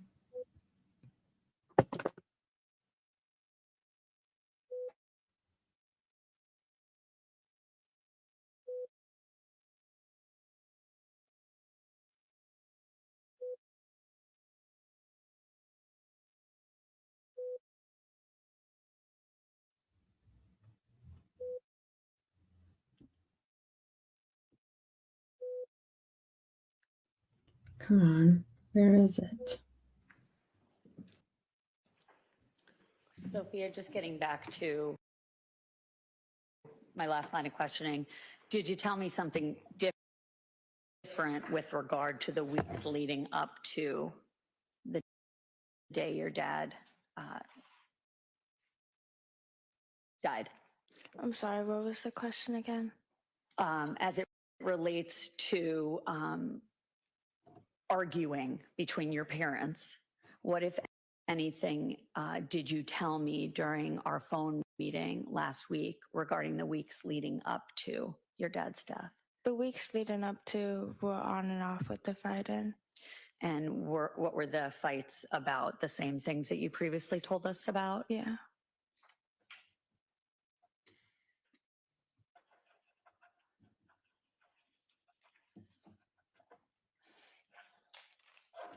And earlier in your testimony, you said the fights were primarily about your dad's drinking and the affair. Is that right? Yes. Is it, what if any drinking was your dad doing leading up to his death? He stopped drinking before. So he had not been drinking, correct? Yes. So in terms of what their fights were about leading up to the day of his death, was drinking still being brought up, or was it just about the affair? Well, it was being brought up because it was for a while of him drinking. Before the affair? Yes. And was the affair still brought up as well? Yes. In the weeks leading up to his death? Yes. So a moment, please, Your Honor.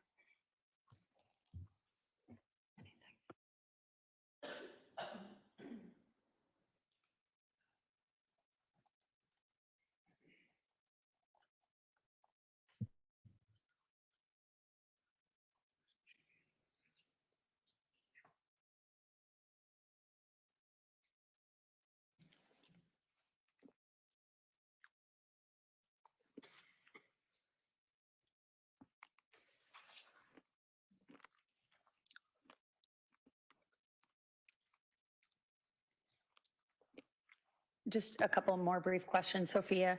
Typically, when your parents would be arguing, as you previously described, what, if anything, would your dad do in the course of arguing? Would he stay involved in the argument, or would he do something different? Sometimes. Sustained.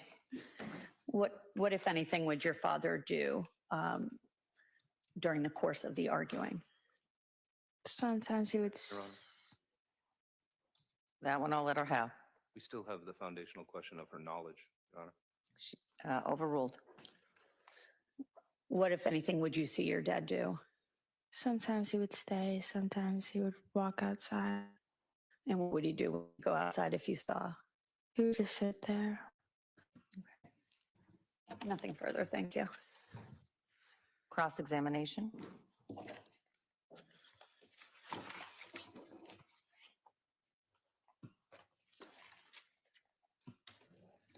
Good afternoon, Sophia. Hi. I want to start by just sort of making clear who I'm talking about. When I talk about Michael Sr., I'm talking about your dad, okay? Does that make sense to you? Yes. And when I say Michael Jr., I'm talking about your brother. Yes. So when Michael Sr., you said that in 2018, there was a change in the relationship. Do I have that right? Yeah. Yes. And that was revolving around your father's, you said, drinking, correct? As well as an extramarital affair? Yes. And you mentioned also that he had sat you guys all down. Yes. And everyone had been told, correct? Yes. Were you told together or were you told independently? Together. Okay. As of what I remember. When he told, or he sat you all down to talk, did he give a reason why the affair occurred, or did he try to articulate that? Objection. Basis. He didn't give We a go to reason. sidebar. Yes, you may.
when your father first made the announcement that he had an affair, he had mentioned the fact that he had been drinking a lot during the time, correct? Yes. And you had noticed that, right, in your own observations, right? Yes. He was a heavy drinker, Yes. a daily drinker. Yes. And he acknowledged the fact that he was an alcoholic and that he had a drinking problem. Yes. And he immediately took action, correct? Yes. He stopped drinking, as you say, right? Yes. Joined Alcoholics Anonymous, Yes. got a sponsor, and did all the whole thing, right? Yeah. There was never any doubt in your mind that that was a true statement, that he had an alcohol problem, right? Yes. And wasn't he also claiming that for a period of time in the summer of 2018 that he had broad-based memory issues, like he was claiming that he had sort of amnesia? Yes. And when you said later during direct examination that your parents would fight a lot of times about things that he couldn't remember, Yes. was that part of it? Yes.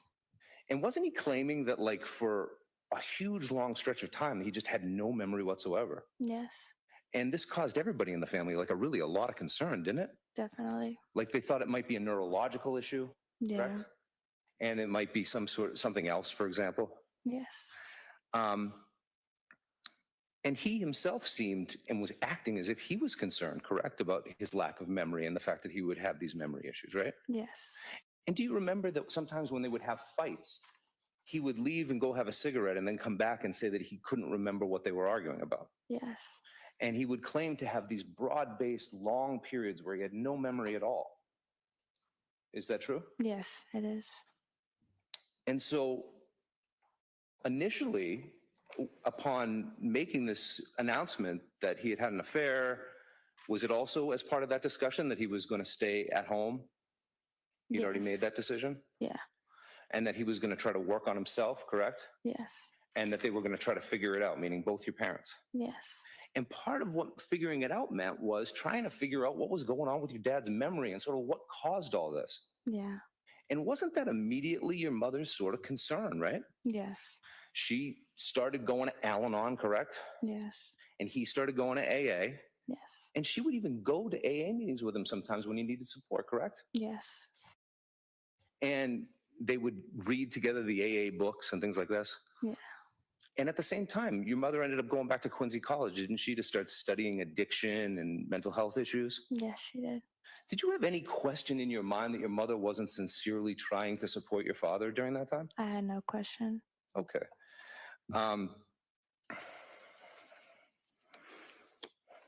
Isn't it true that sometimes you would come down in the mornings in those early days in 2018 and 2019, and he would be sleeping on the couch? Yes.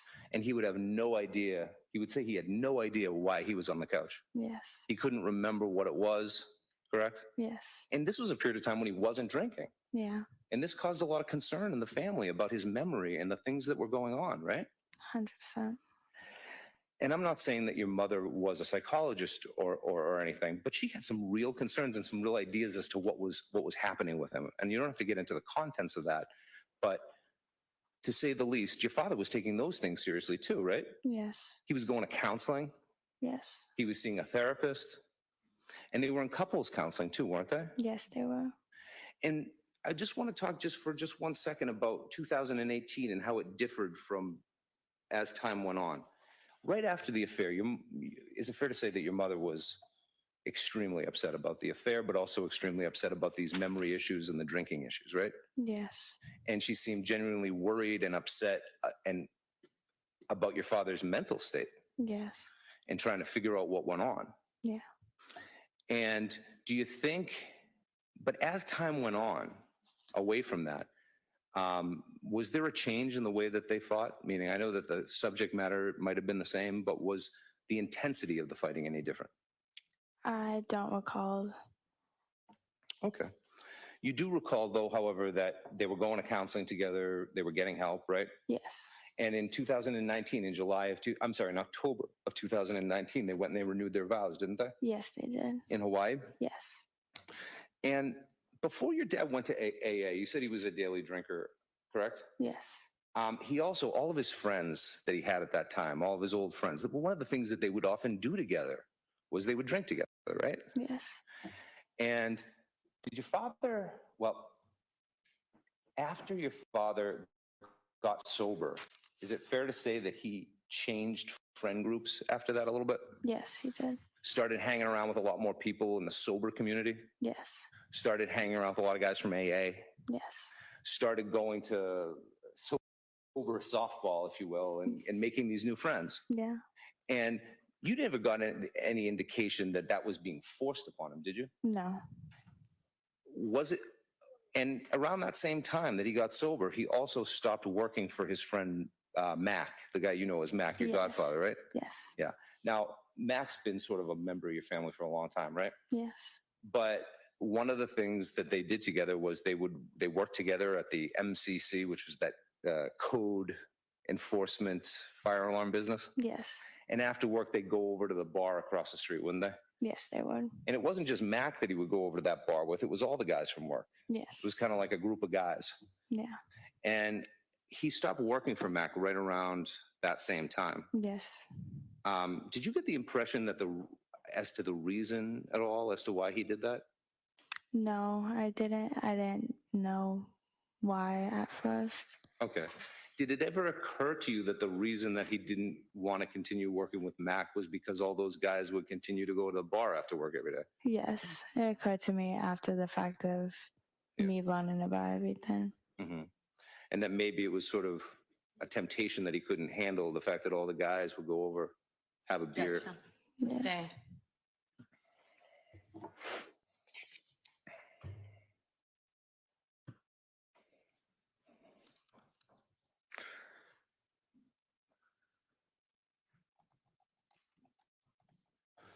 Did you notice over the course of 2018 into 2019 that the nature of the fights did change a little bit? At the beginning, they were very much about the affair.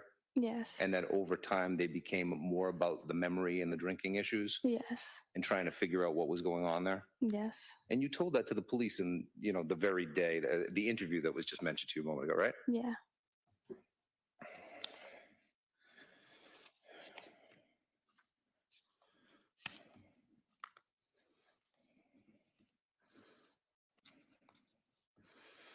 Now, you mentioned during direct examination about your mother's panic attacks.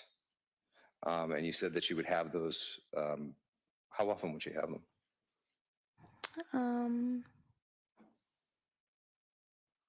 I don't recall how often it would be, but it wasn't like every day. It was more like if something very like emotional happened, then it would happen. All right. And you said there was shaking involved? Yes. Can you sort of explain it? Would she sort of like shake and not move? Yeah, it was kind of like she was in shock. Mm-hmm. Did it sort of look like a seizure? Yes. I don't want to put words in your mouth, but. Yes. Yeah. And that was something that you noticed would happen when your mother became extremely excited or emotionally charged? Yes.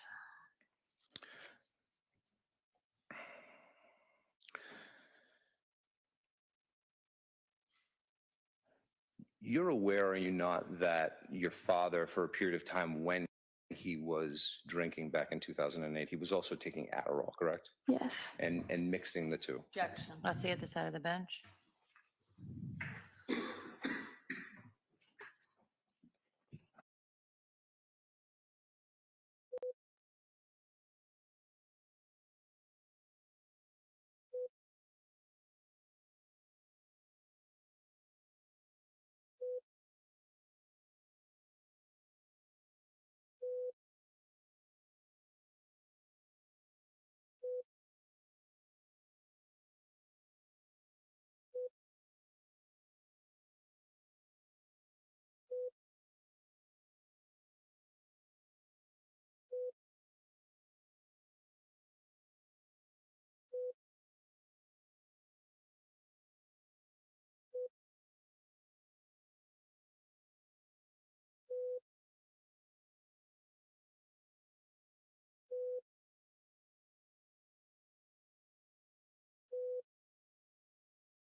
You may proceed. Thank you. You're aware that even before the affair, correct, your mother wore she had a condition, a joint condition, is that correct? Yes. And she would regularly wear a arm brace, is that correct? Yes. And that was something that was known by the family, right? Yes. I want to talk a little bit about January 28th, 2021. You suggested that that in the moments after you came downstairs, your mother was in quite an emotional state, correct? Yes. She was having one of those panic attacks that we talked about. Yes. She was crying. Yes. She was sobbing. Yes. And she was hyperventilating. Yes. And she couldn't give, you didn't feel like you could have a conversation with her at that point about what exactly had happened, right? Yes. And she was in that same exact emotional state when the police arrived, right? Yes. And she was, from your perspective, you wouldn't have at that point engaged with her in a discussion about what happened at that time because she was very, very emotional. Yes. So emotional, in fact, that you gave her her medication. Yes. Does she take only one pill or more than one pill, if you know? I don't know. Now, you mentioned that after your dad stopped drinking, he would get more aggravated, correct? Yes. And that would be sometimes just in general Yeah. and sometimes in the context of argument or conversations with your mother, Yes. right?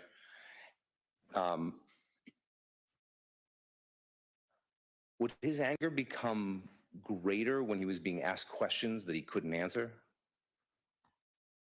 I wouldn't say anger. I would say more agitated, like aggravated. Mm-hmm. Would he get angry and raise his voice though? Yes. Okay. And would that sometimes happen like explosively? Oh, what is that? Well, I mean, like all of a sudden he'd get angry, yes. Right? And that would happen under circumstances in which he couldn't answer questions about things that had happened. Yes. His memory issues. Yes. And that would often start a fight. Yes. And it wouldn't just be your mom yelling, it would be both of them yelling, right? Yes. Yeah. And so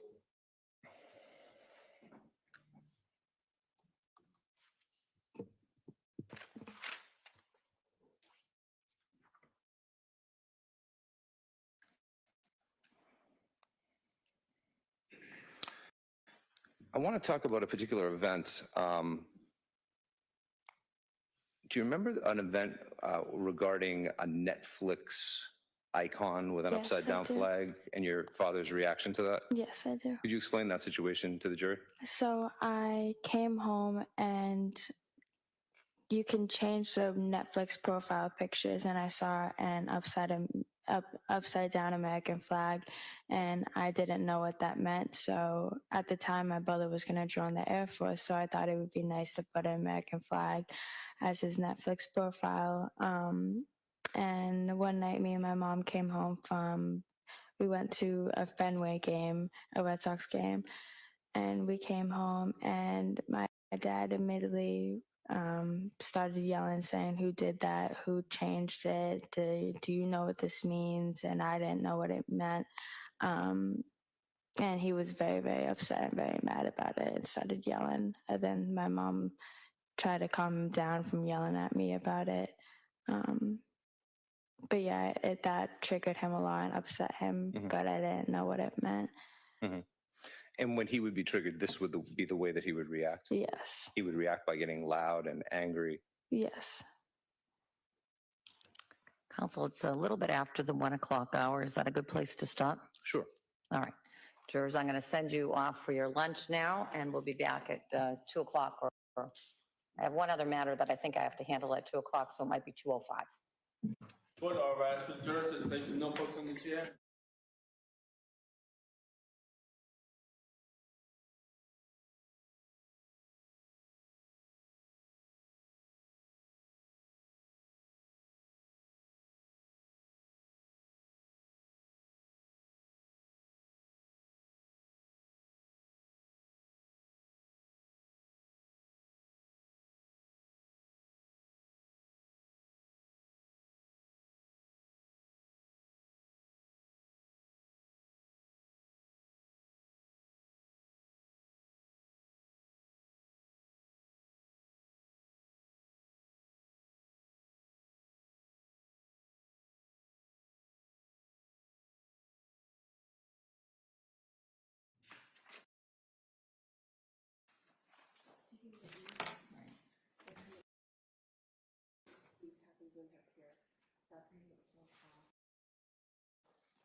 You can come back at 2:10. I have a Okay. short list at 2 o'clock, but it should be done based on what I looked at, so. Yeah. Be back at 2:05 just in case, but you probably will be waiting until 2:10. I have the reference of what we were talking about earlier, if you'd like me to. Yes, if you can copy it and send it back. Or send it back.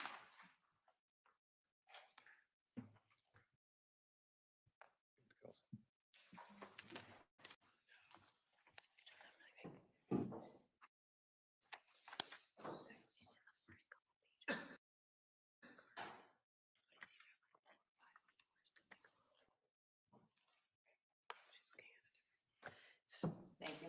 Your Honor, just for the record, I think we each made a transcript of the same thing. So